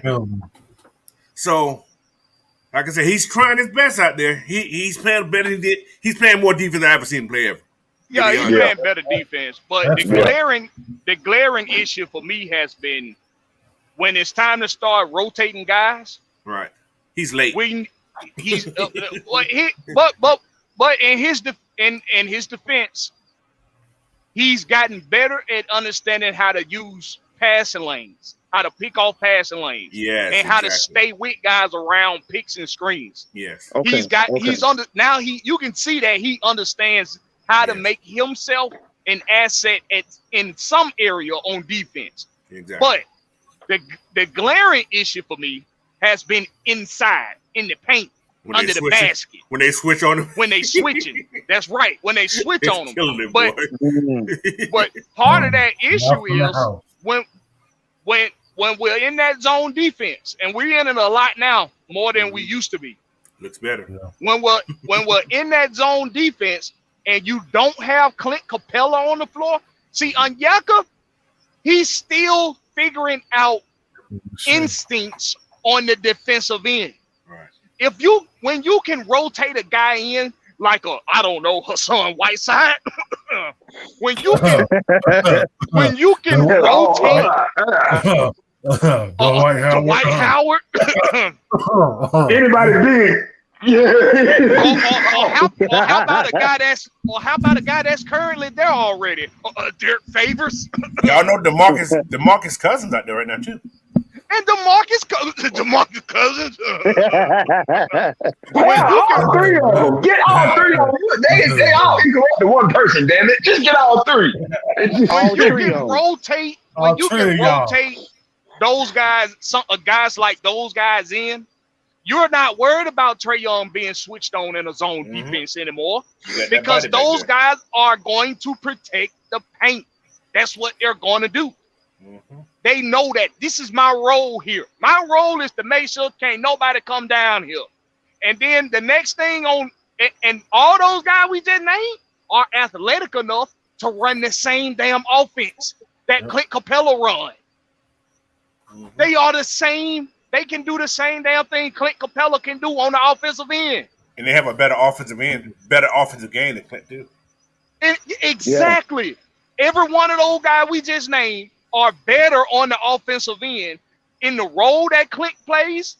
Well, I ain't gonna say they better in the role he plays on the offensive end, but they can do the same thing he do, and they got better athleticism outside of the basket. So you need to go get the damn depth. You need to go get it, man. You have to go get the depth. If we continue to be in limbo, we might continue to see these inconsistencies for the rest of the season, and it's not necessary because we can't get guys to stay healthy, man. But who's in charge though? That's the point. That brings it back to what Juan was saying. If we're still having these shit that's going on in the front office, how are we going to fix this stuff? Because there's nobody.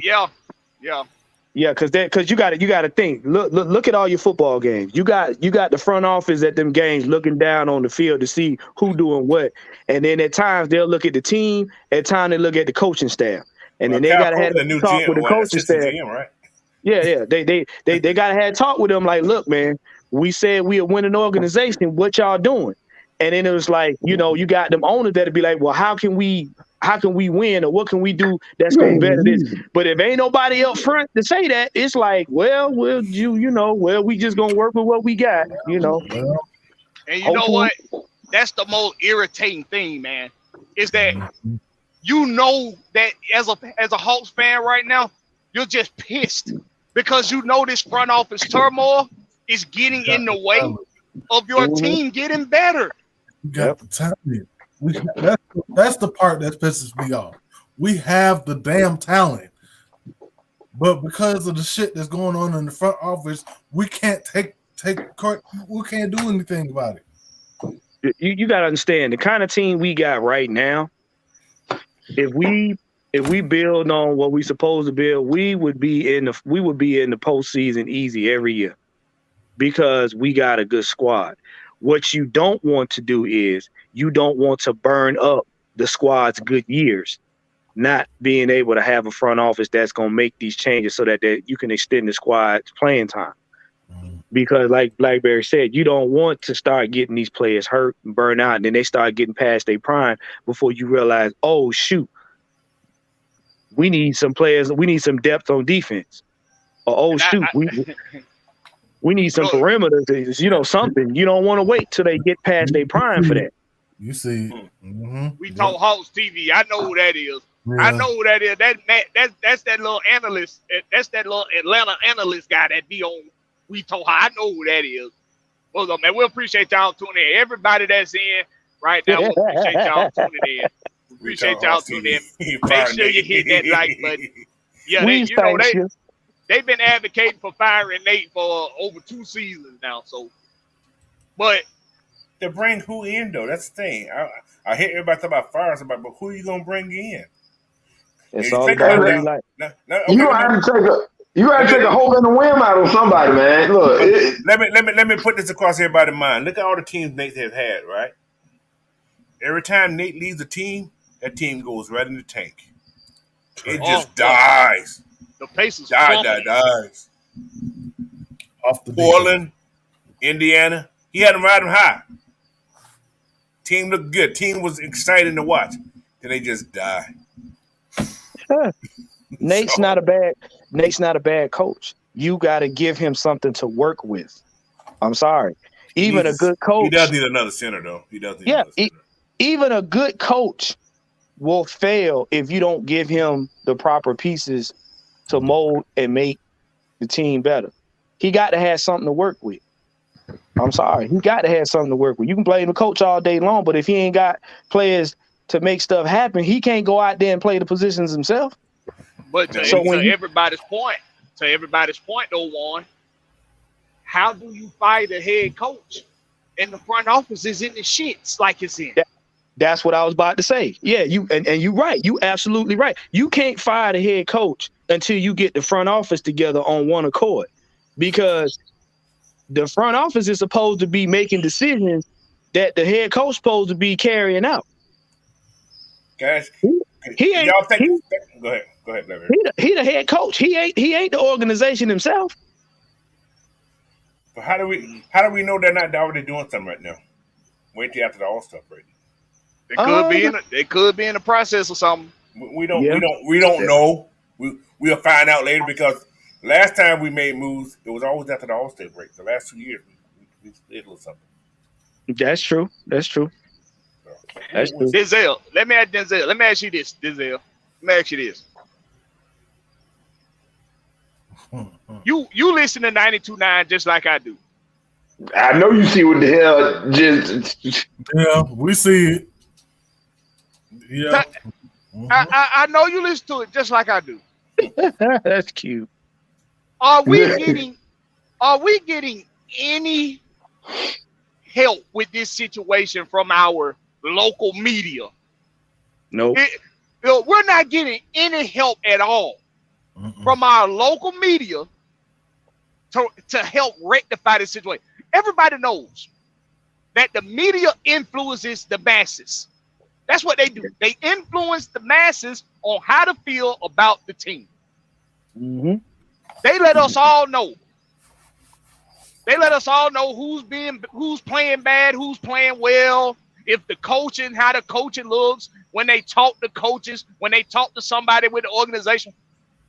We're not getting any help at all from the local media about this situation. All we're getting is soap opera conversation.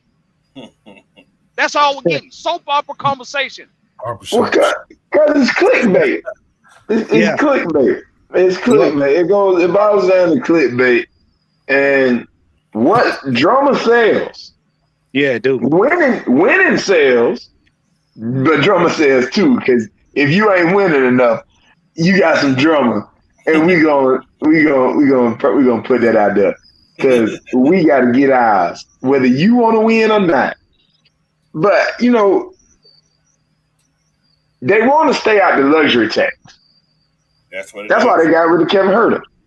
Exactly what it is. And I wanted to say this earlier, talking about we are offensive first team.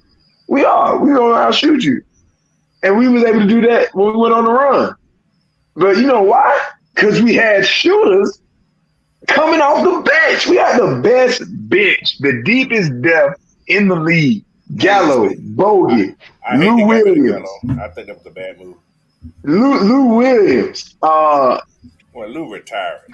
That was you got him his first playoff start and he won it. Congratulations. That was beautiful. It was beautiful for him. But you wasted his damn time for that second season, season following behind. And Travis Sleet said it. Maybe I shouldn't have paid these people all this money. Some of these people all this money. No, you should have paid John Collins that damn money.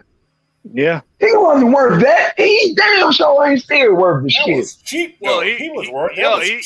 He didn't even get what he wanted. Cheap. He didn't get the contract he wanted. John Collins didn't get the contract he wanted. John Collins went somewhere he would have got more money. He would have got more money. That's why I said we are a victim of our success.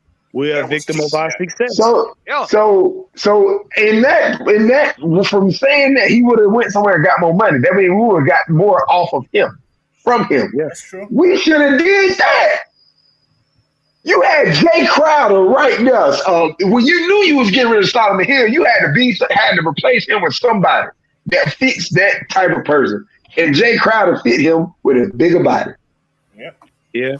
But Jay Crowder was right there. He was unhappy. Take that, and now you bring on DeJounte with that. So now you got a dog. You got two dogs. Like with I said, both going. Go ahead, Coach. I would have kept Gallinari. Although he wasn't no great defense, but he can sprint. He can take that big man out. So you don't have that inside. That's how Trey was able to work more because what's called brought that man out. Yeah, and you always had him or Clint on the floor together. Yeah. Because what they would do is they would pull them guys. They would literally pull them guys to the perimeter, and Trey wanted to. He would work the inside as much as he wanted to. I think they thought Frank Kaminsky was going to be a Gallinari. I think that's what I was thinking. I ain't gonna lie. He was playing sort of like not really a Gallinari because he didn't have a three like him. But that dude can't. Nah, he can shoot a little bit, but he's not no Gallinari. He's not European. Gallinari was knocking down them shots when it counted in the clutch. What was the record? He set a record for the most threes, I think, in a game for the Atlanta Hawks organization. Like 11, I think. 13? It was a lot. I think it was 13. Yeah, he was shooting. 11. Either 13. It was double digits. It was double digits. And then I think he did it with no turnovers. But I say we should have kept Kevin Herter. I was kind of mad. I understood why, but I say we should have kept him because imagine him alone. You would have never had to got Justin Holiday. Imagine him with Bogan, with Aaron Holiday. If you would have kept Herter, would you have been able to get DeJounte Murray? Nope. Nope. No. Didn't we get DeJounte? No. Didn't we get DeJounte while Kevin Herter was still under the cap? No, we traded. We had to make that trade. Had to make that trade. So was it a three-way? Herder left for no. draft, I think. Yeah, he didn't have to be a part of the DeJounte trade. He didn't have to be a part of that trade. They had to free up the money so that they could go get DeJounte. If you don't free that up, you can't go get DeJounte. No, yeah, we had to do that. So then I would debate that we freed up the money on the wrong side. But we got a special guest, y'all. Damon, what's up, man? What's good, family? My bad, man. I ain't got my stuff set up, man, because I just seen y'all up here. I just threw my shit together real quick, man, because you know I love talking Hawks basketball, baby. You good, bro? You good, bro. Go ahead and talk about it, man. What you want to talk about? Talk your shit, man. Man, listen. I'm gonna tell y'all something, man. I don't think, and shout out to y'all, man. Thanks for having me on the show. I'm on We Talk Hawks TV. If y'all want to come over there anytime, man, y'all more than welcome. The Hawks right now, I said fire Nate McMillan, right? And I heard when y'all said who we gonna replace him with. This is our problem right here. Trae Young has access to Nick Ressler, who's the president of basketball operations. You can't get a coach who has any type of pedigree to come in here because they're not going to allow that. They're not going to come in and say, you know what, I'm a coach this team, but I'm going to allow Trae to go over my head and talk to Nick Ressler anytime he feels some type of way. So until you fix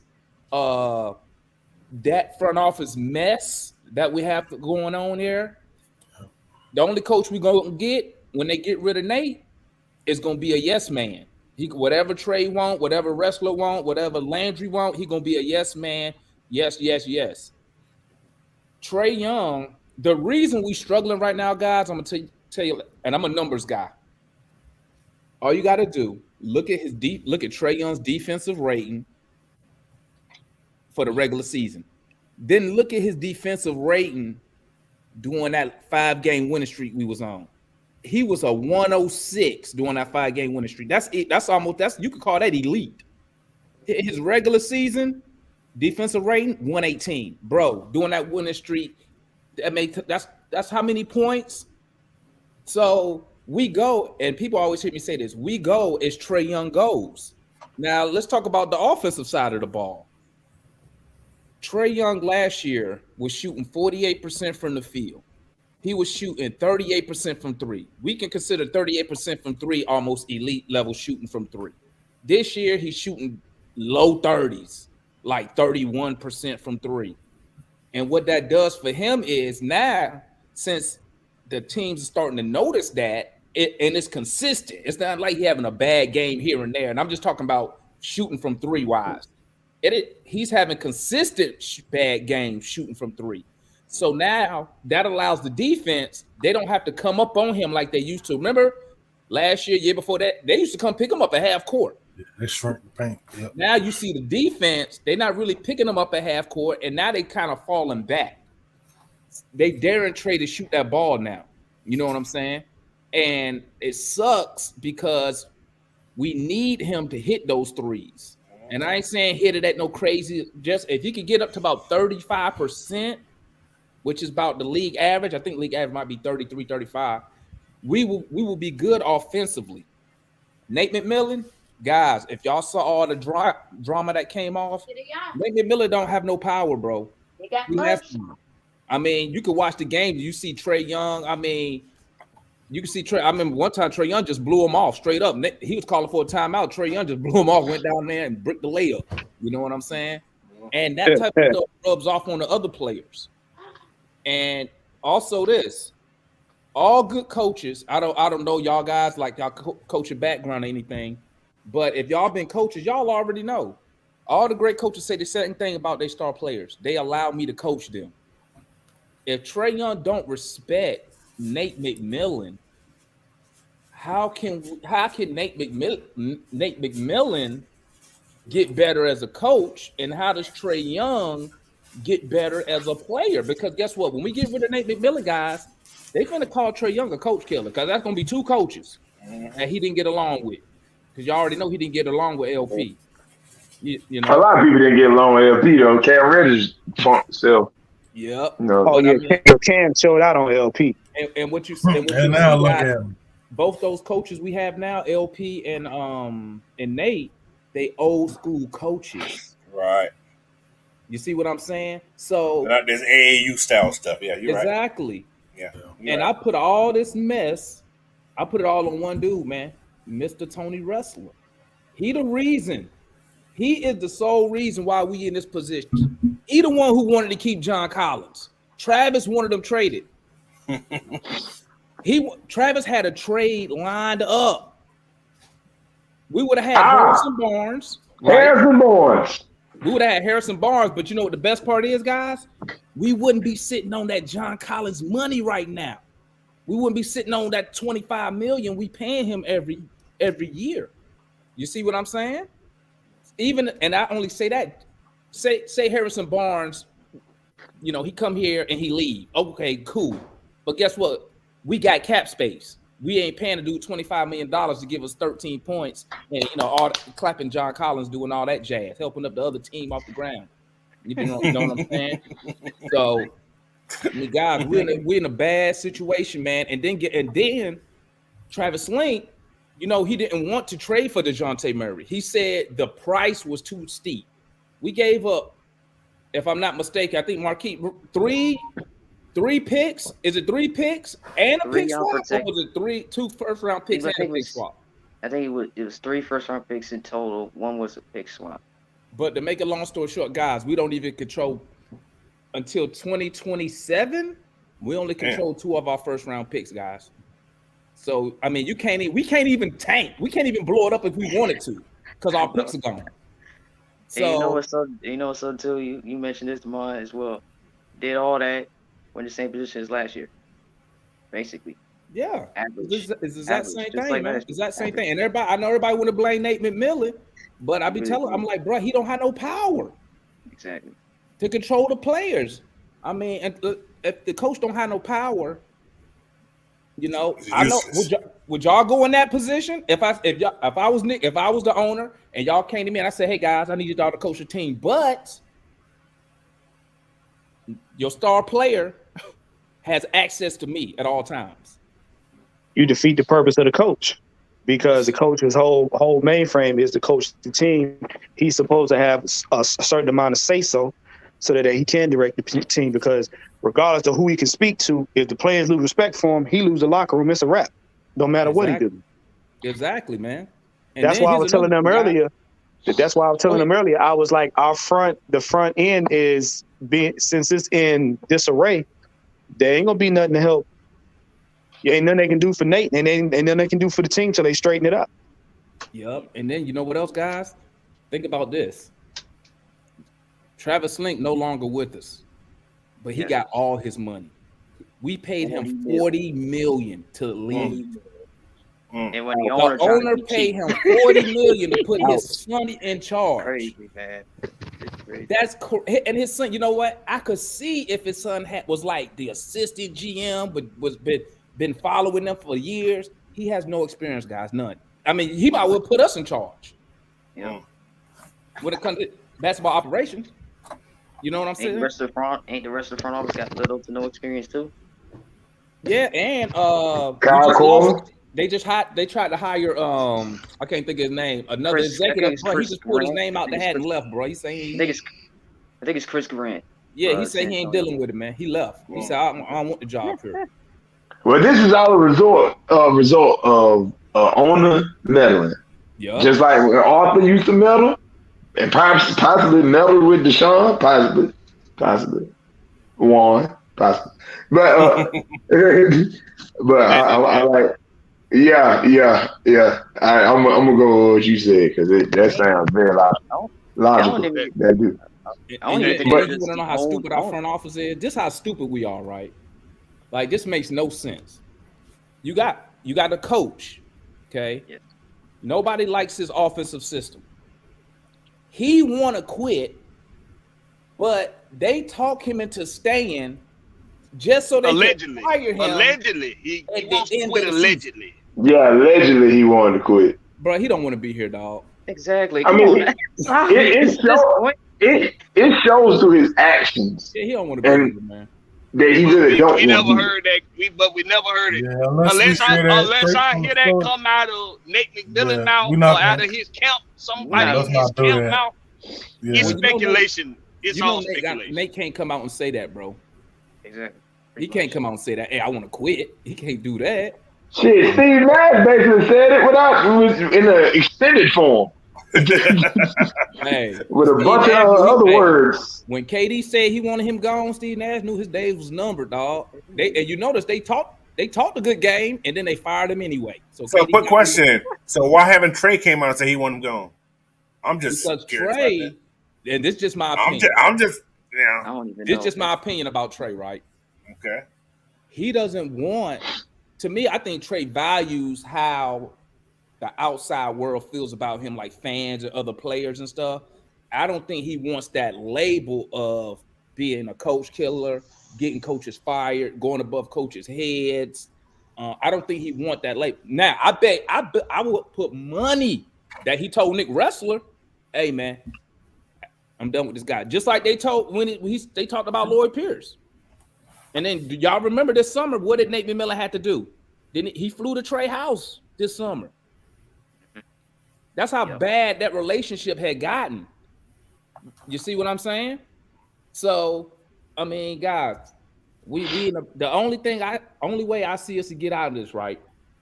It ain't trade John Collins because you ain't gonna get shit for him because our own organization ruined his trade value. Every year you're putting out, you want to trade him. It just lowered his value. We destroyed his value. We took him out in the offense. Really, now he's shooting threes. He ain't hitting them.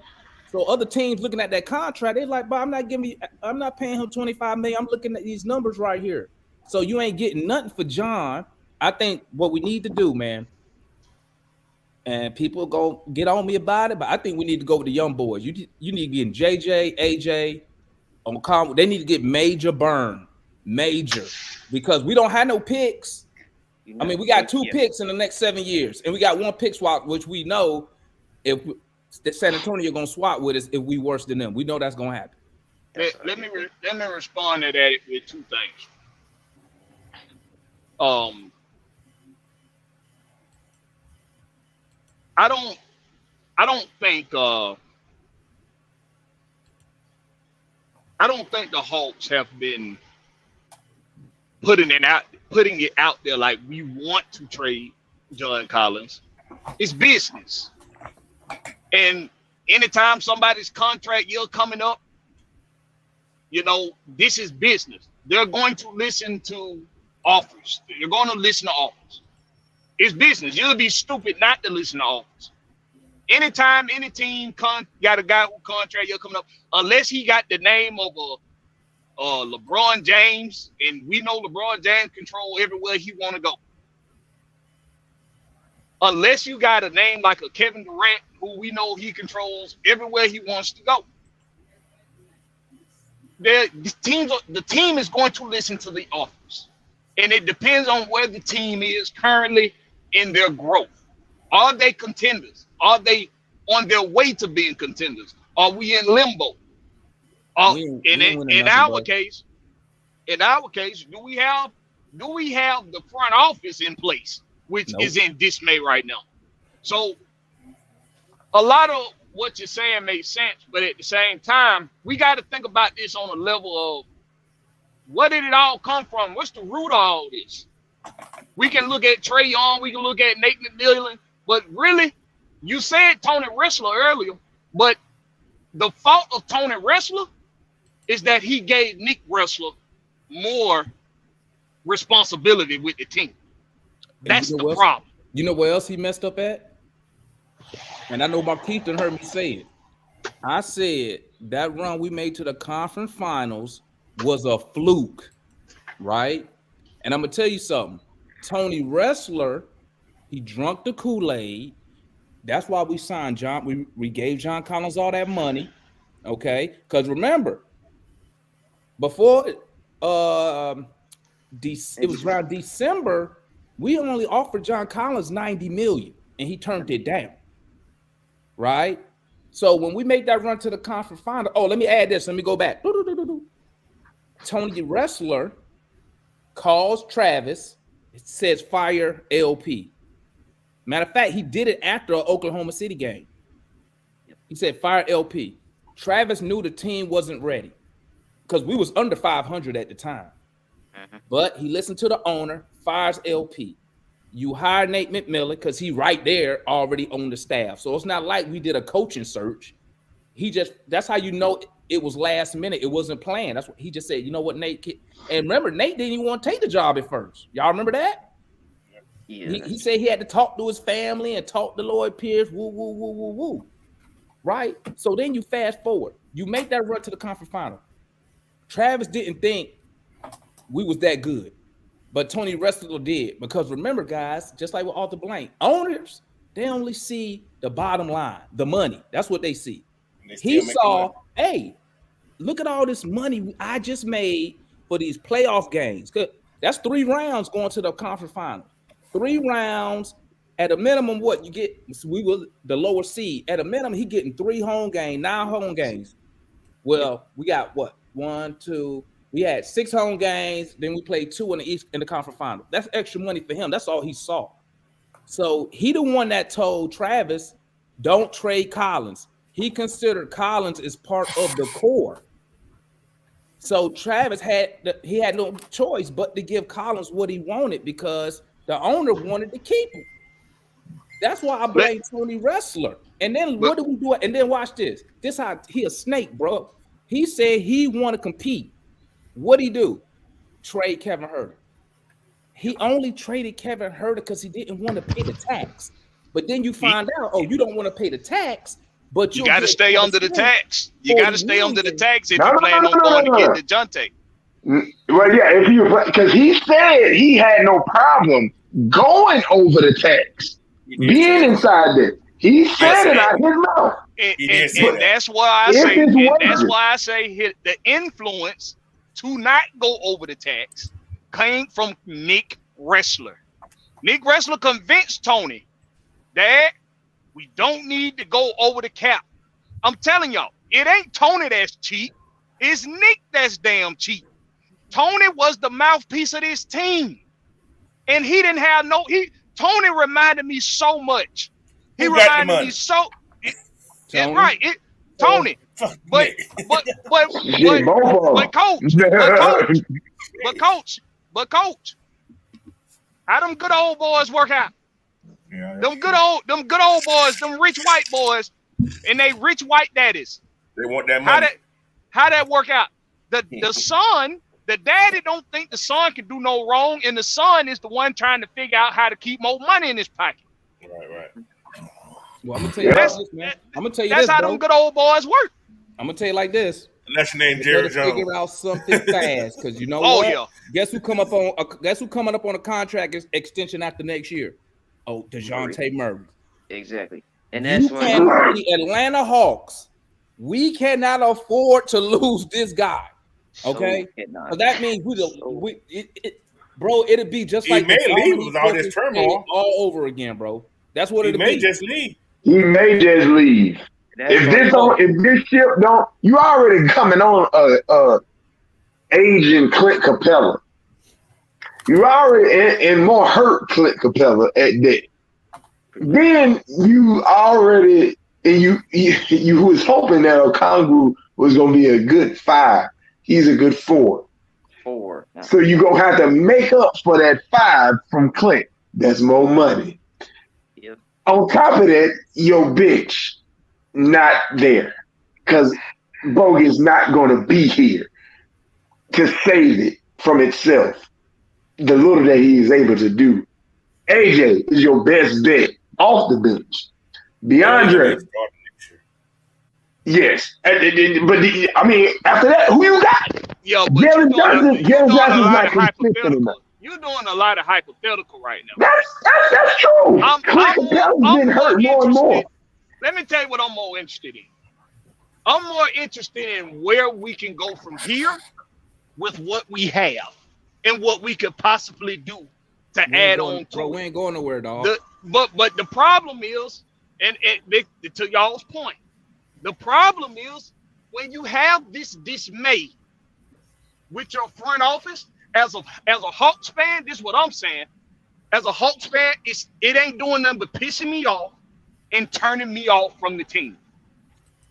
It's turning me off from what I saw us doing prior to all of this goddamn conflict. And it's fucking irritating as hell, man. Because you saw this team going upward. You saw this team trending upward. And all it took was for one some bitch to put his name in the hat to have some influence with the team. And that's Nick Wrestler. And he's fucking it all up. But guess who's talking to him though? Trey. Bro. You got it backwards. Sometimes he pick this dude up from practice, bro. That's crazy. It's him. To me. He talking to Trey. Y'all think it's Trey influencing him. It's Nick Wrestler influencing Trey. Nah. That's what it is. Nah. Because either way, the guy that has the power to intercept both of that shit and be like, look, I don't give a damn what you or my son say. But Tony Wrestler, I'll pay you. He care about the bottom line. The bottom line is Trey. The bottom line is Trey, because Trey put butts in the seats and have Gucci Man and Boosie and Quavo and 2 Chainz. Once that money go, it ain't no Nick Wrestler. You ain't helped me. You ain't helped the family. Cause they doing hell no. All teams with superstars do. What do? They cater to their star. I have no problem with that. But you gotta have somebody there who got who can look at the team from a non-biased standpoint and be like, you know what, Trey? I'm gonna get you some help, but I don't think this guy's worth this much, because guess what? If we give up this much, then we can't improve the team, blah, blah, blah, blah, blah, blah. See what Nick Wrestler doing, and I don't like it because he's too young. Bro, he almost the same age as Trey. They almost the same age. Whatever Trey tell her, I'm not gonna say it like that. Let me say it like this. He's going to do what it takes to keep Trey Young here, because, like you said, Trey Young sell tickets. That's all. Let's keep it real. That's all them owners really care about: selling tickets, making money, selling merch. And that's any league. Yeah, that's what he care about. You feel me? But the thing is this, man, bruh, we not going nowhere. I don't care who you get to coach this team. We ain't going nowhere. Bro, the roster has been drafted by like 3 different dudes. We don't know who drafted who, because we already know, if you believe the article, and I believe it. Travis didn't even want Trey Young, bro. He didn't want him. He wanted Luka. I believe it. Because if you read the article some more, what else is saying there? It says, what article you talking about? He said we need to explore trading Trey Young. If you have faith in a guy you drafted, that would never cross your mind. What article you talking about? The Athletic and the AJC. Read both those articles, bro. It's all in there, dog. They put it out last week that, that's where the whole turmoil came from. But you know what? The Athletic is a drama-driven source. They're drama-driven. It's their job to get people to get people's attention and to have something to damn talk about. Bro, I believe that shit, bro. That's what the Athletic is, a group of fucking demon damn reporters. That's what they are. They this way not only in our region, but they're the same way in every region in this country that they cover. But they are drama driven. Blackberry, think about it. I don't hold water to shit them motherfuckers post. It makes sense. That shit don't make sense to me. Yeah, dude. Watch this. Do you think? Hold on, but wait a second. Wait a second. Let me say this. Go ahead. This is why that don't make no sense to me. Okay.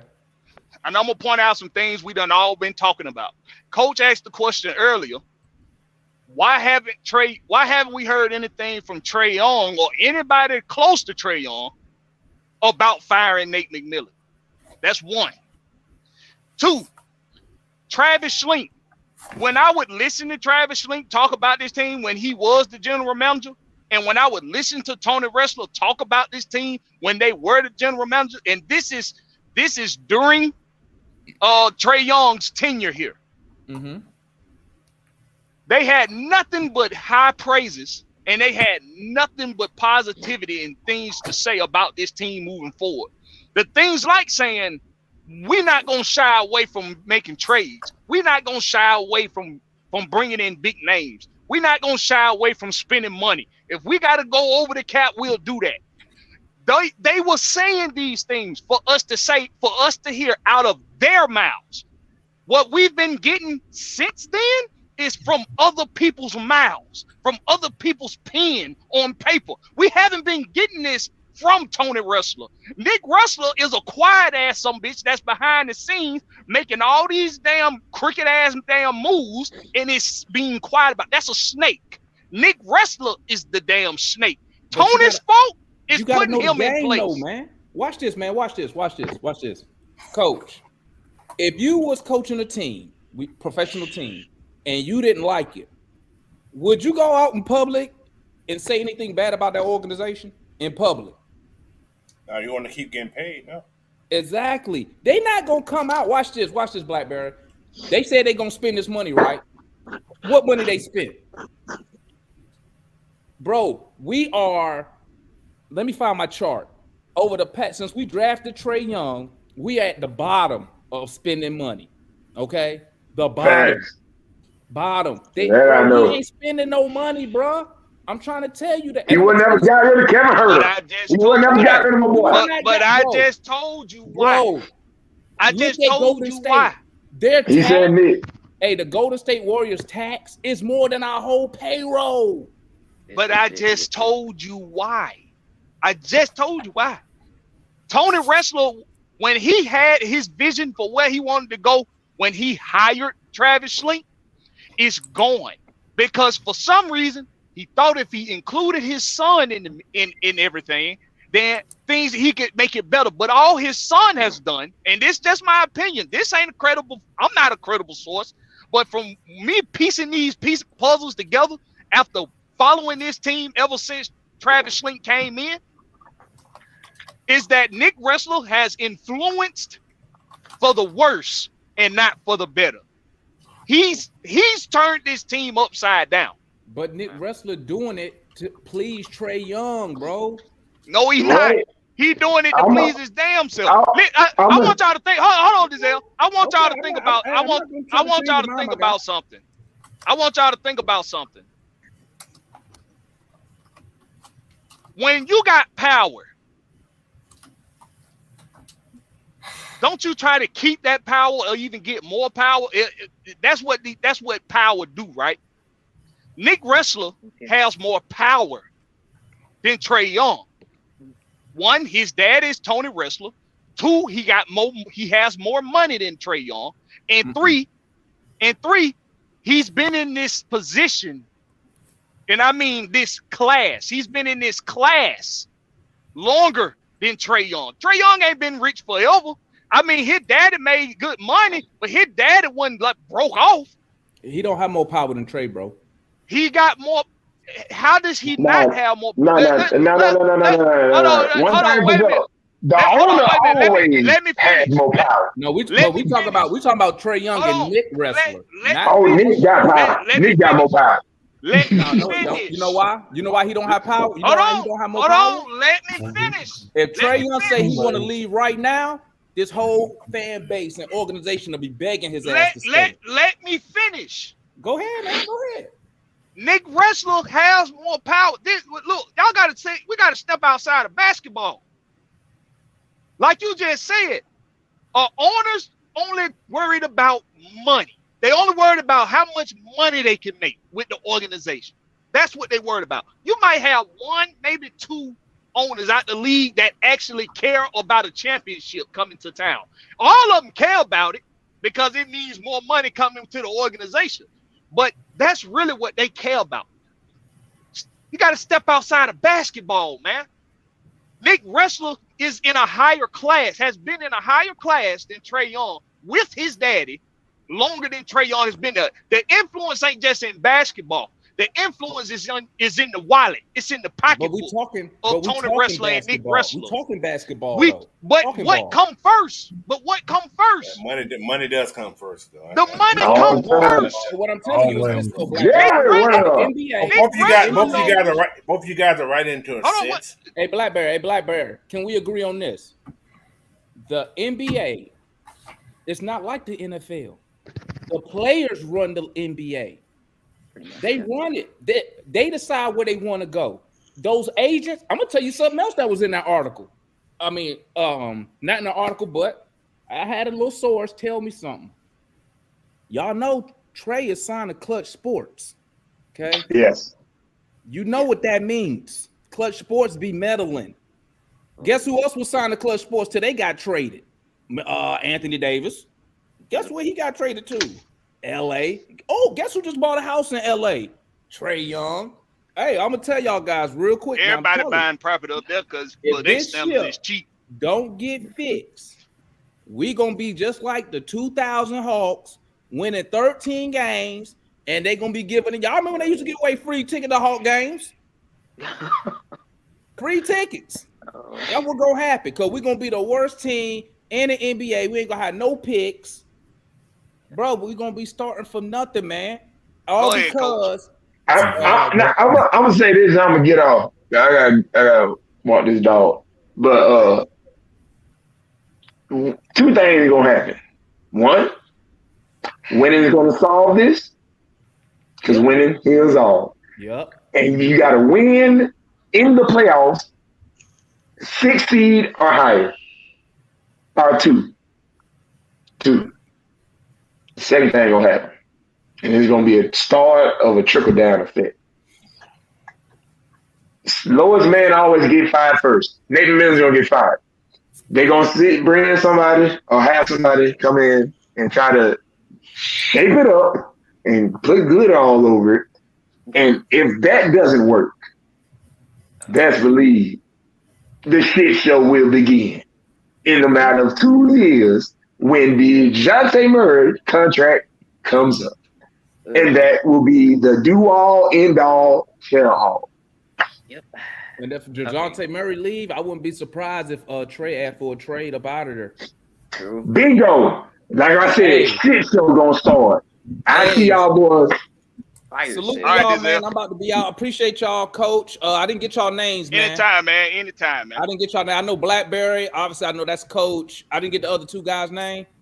B, Smiley, Denzel, whichever one. That big A. Hey, that's big I appreciate y'all having me on, man.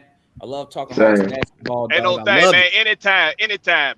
Y'all stay up in anytime y'all see us on live, man, come on, tap in, man. We be having a good time over there. I appreciate y'all, man. Yeah. Oh, y'all, Charles be over there too. That's the OG. Yep. All right, man. Appreciate y'all. Thank y'all. But yeah, the thing this is the thing here. And what's your name, man? Marquis. Yeah, Marquis. Yeah. Marquis, you got something you want to talk about the Hawks, man? You want to talk about what you got to say about all that? Okay. Yeah. I'm gonna be honest. Yeah, whole front office thing is it's pretty much a mess. You talk about like a roster shakeup during the season, man. It is. It's a fucking mess. It's gonna trickle down. It's gonna obviously affect the team. It has affected the team now. But Crash's team, the record's 25-24. If they can, winning cures all.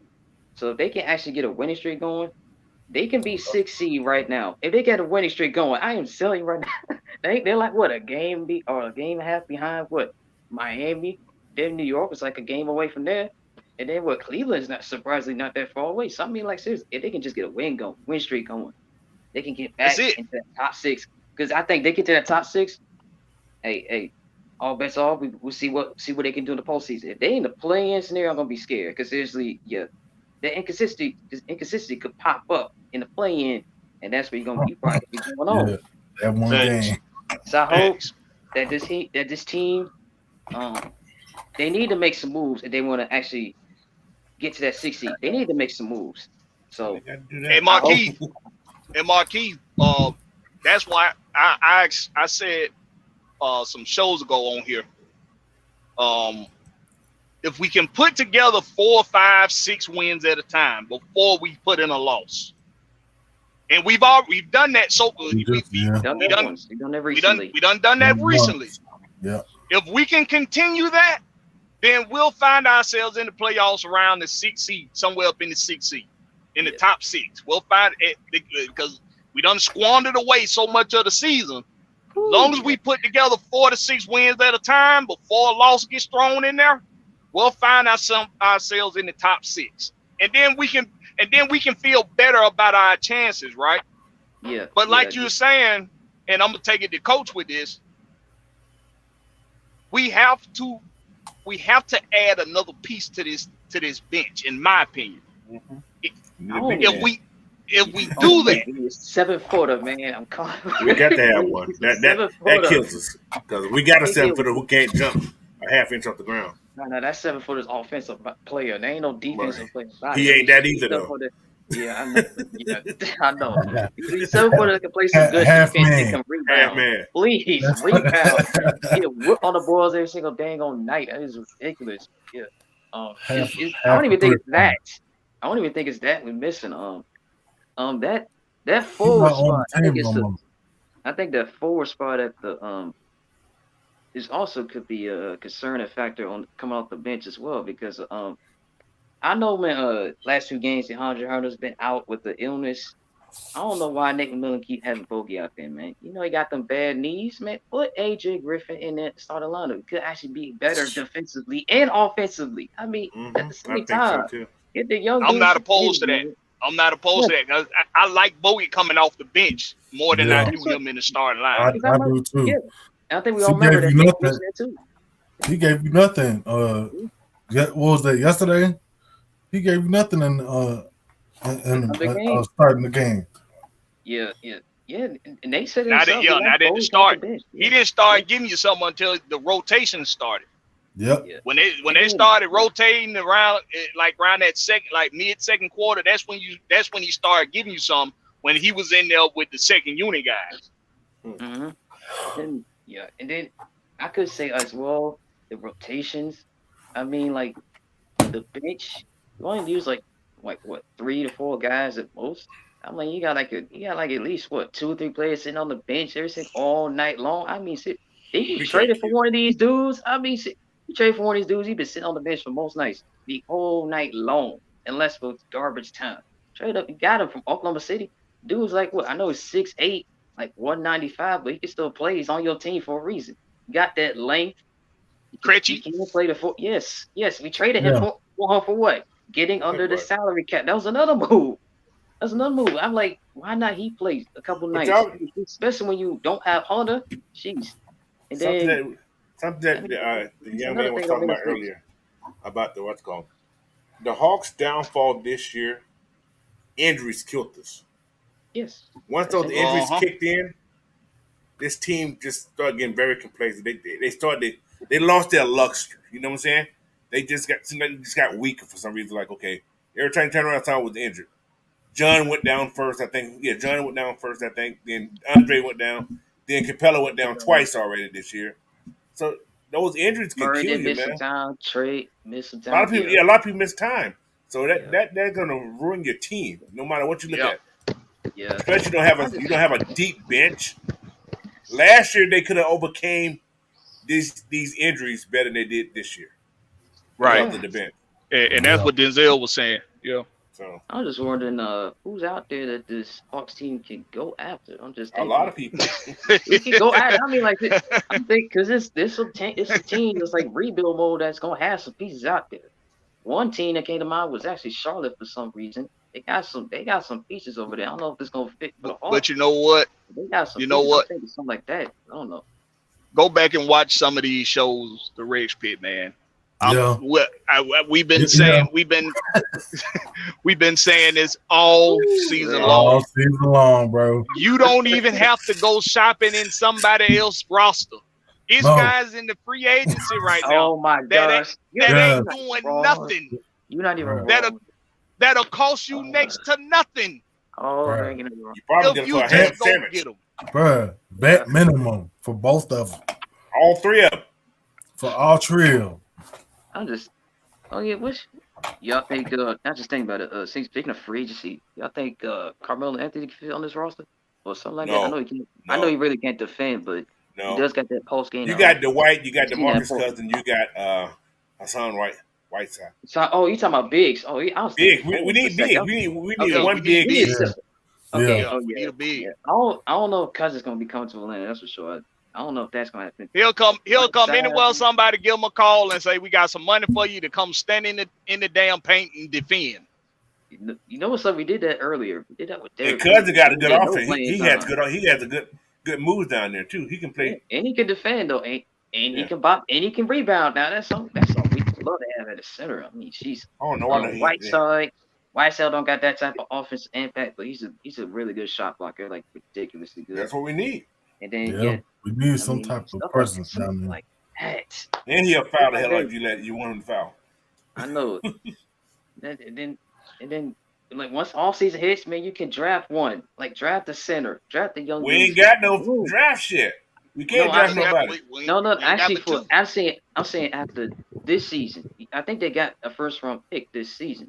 After this season's over, I'm saying if you do, just draft the center, a young center, so you can a tall center like a 7-footer, so you can have them on your roster and like the future. But that's for the off season. But for now, yeah, you can get some options out there, but they ain't making a lot of moves. That's the thing. They're just not.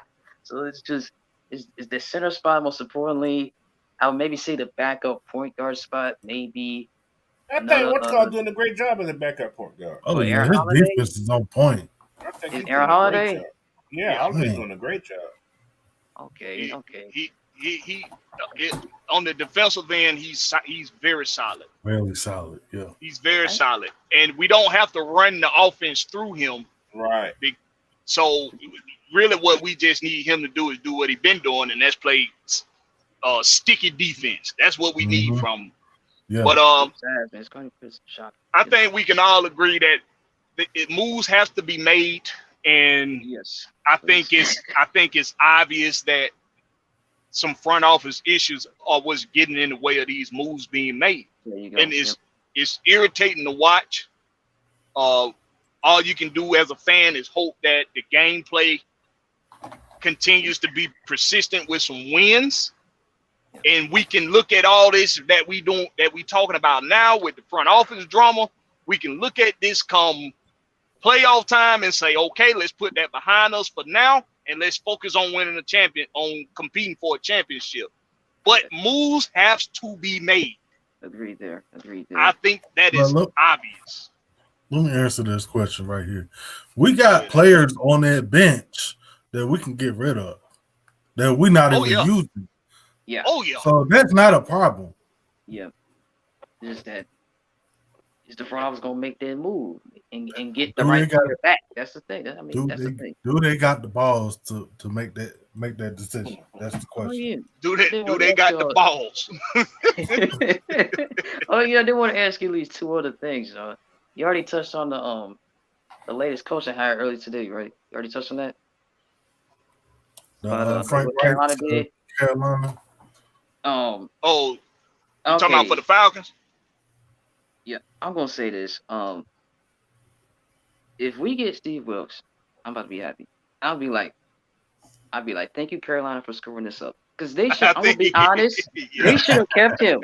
They rallied around him. Yeah. They should have kept this dude. They get Frank Wright, offensive minded head coach, over there. Yeah. I'm like, seriously, you had a dude in house that the team was rallying behind. I mean, see, you're gonna draft a quarterback regardless.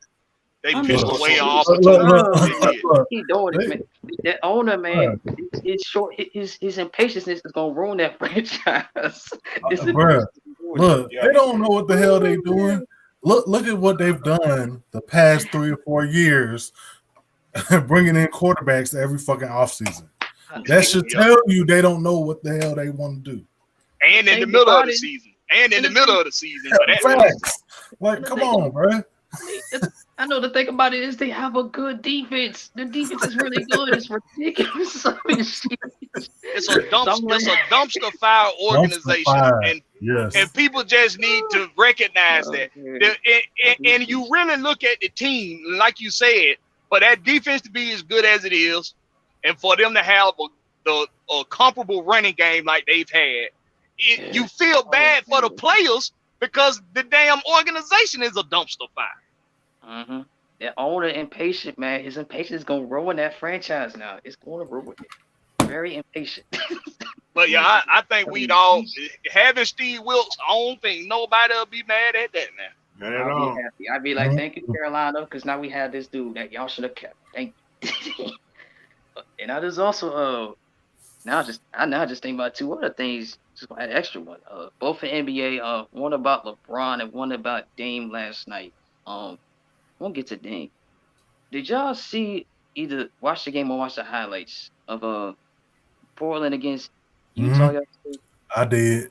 What's your thoughts on Dame dropping 60? I mean, I'm shocked. It's such efficiency.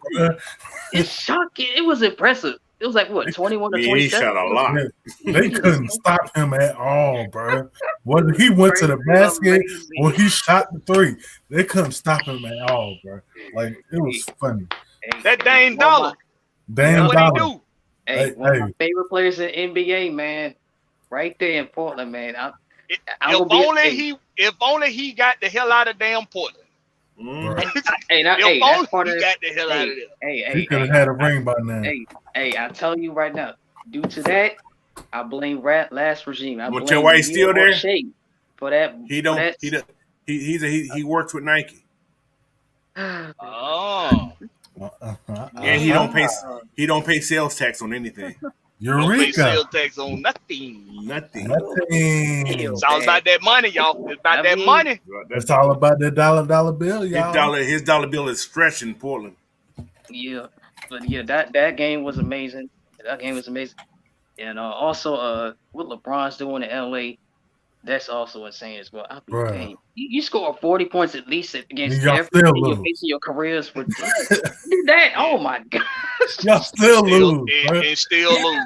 It took the Clippers to score 131 to beat them by that much. I mean, but still, what LeBron's doing at age 38 is freaking awesome. It's impressive beyond reason. I have no choice but to take my cap off to a LeBron James. Respect. You have no choice but to respect LeBron James and what he's brought to the game. Yep. The only reason why I get into talks with people about GOAT talk with LeBron is because his fans are nauseating to me. He has the most nauseating damn fans, and I can't stand now one of them. My cousin, there's no conversation, bro. I don't want to hear none of that. They have no conversation. I mean, and I get it.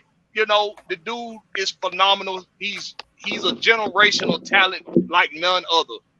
But the GOAT talk with me, I just can't get into it with LeBron fans, man. Because in my opinion, Jordan is the GOAT. That's my opinion. My favorite player ever is Kobe Bryant. That's me. For LeBron James fans, this dude is better. It's like LeBron is the second coming of Jesus. He's Jesus reincarnated. Oh. I mean, come on, man. You got to be. You can't be that damn biased the way you just ignore everybody. The Michael Jordan and accolades, the Kareem accolades. You can't ignore what them dudes did. You just can't. In an era that was a lot different from this one. He's the biggest person. He's the biggest person on the court too. He's the biggest dude on the plate. I mean, come on, man. I do it like this, Blackberry. LeBron is the GOAT of this era. Mm-hmm. There you go. There you go. Yeah, of his era. Of his era. Right. Yeah. Now see, I ain't got no problem with saying that. Nah, I can't agree with all time. I don't know. Yeah. Go ahead, Coach. Of all time, I don't consider nobody the greatest of all, because everybody have their own time frame. You can say the same thing about Bill Russell. He was the greatest of his era. Right. So everybody has their own era. So I don't do. I like Michael Jordan. I used to hate Michael Jordan. I ain't gonna lie to you. I used to hate that dude. I hated Michael Jordan until I saw him come back from the champion when he came back from his little hiatus. Mm-hmm. I started watching. I said, damn, this guy is good. It clicked. It clicked. LeBron's good. LeBron's good too. But I'm not a LeBron's fan because LeBron goes searching for people to play with. Yeah. He does not build. He does not build his own legacy. See what I'm saying? He hasn't built his own legacy. He done a legacy with somebody else. Yeah. Top guys. Michael came in with his people. Only person they brought in was Dennis. But Dennis was a free agent.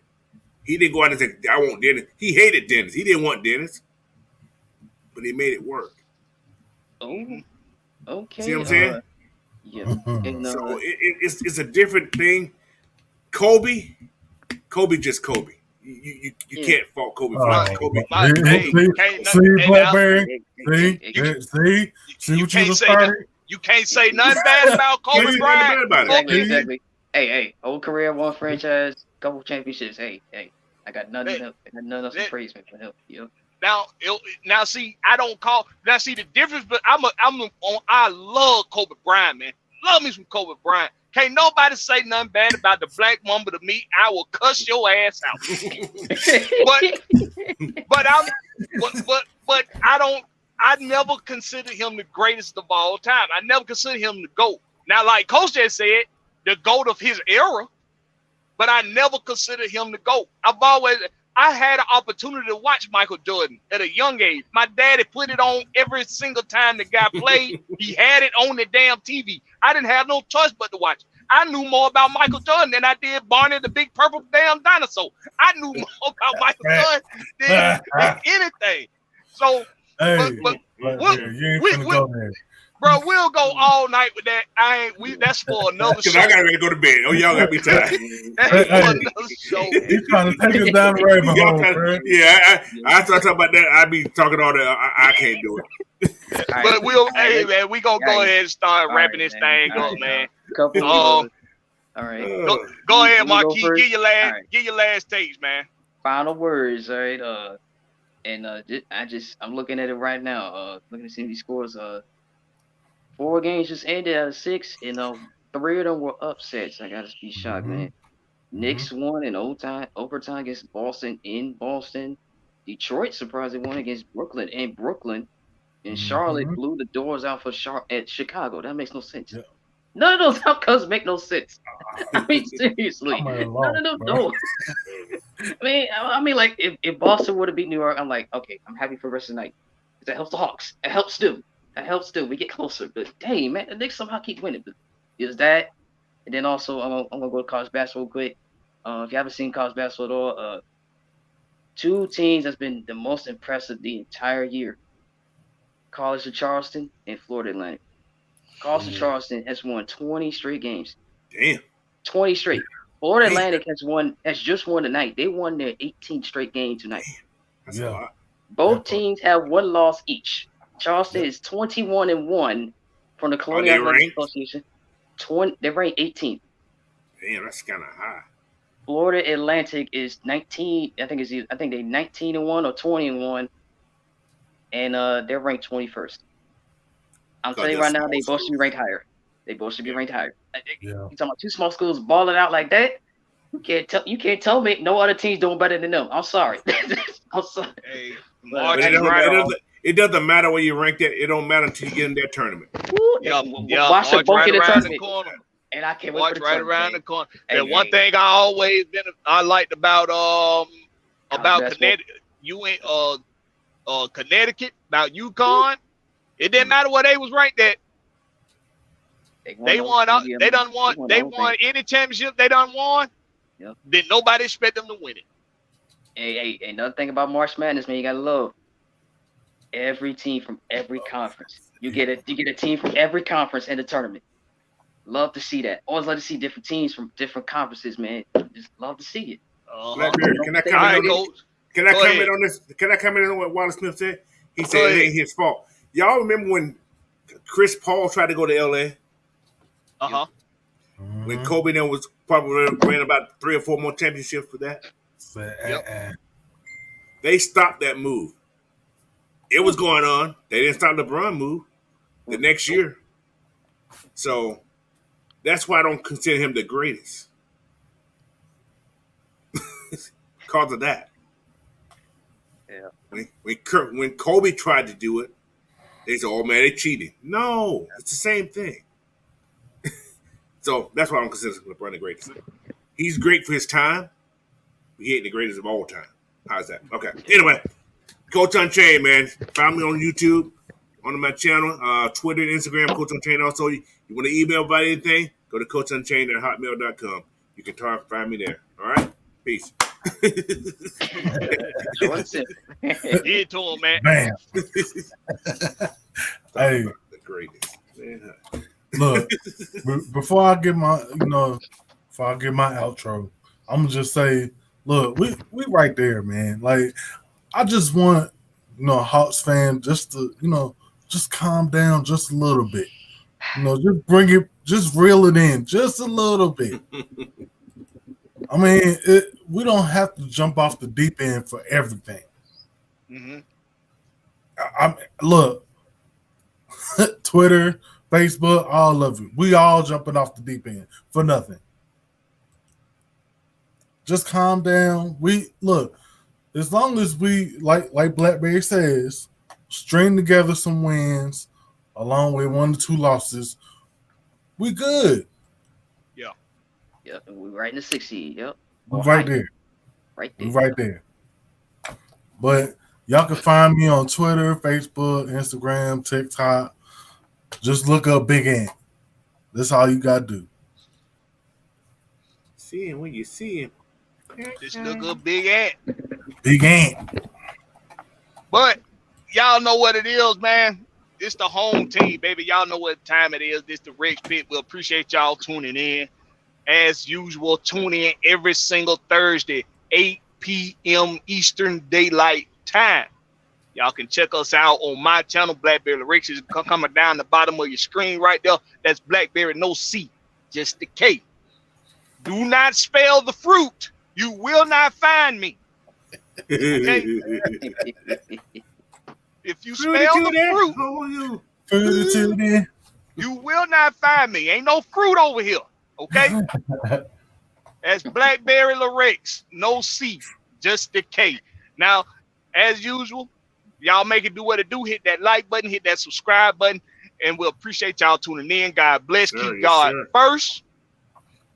We'll see y'all on the other side. Catch us on the flip side, home team. Deuces. Peace out.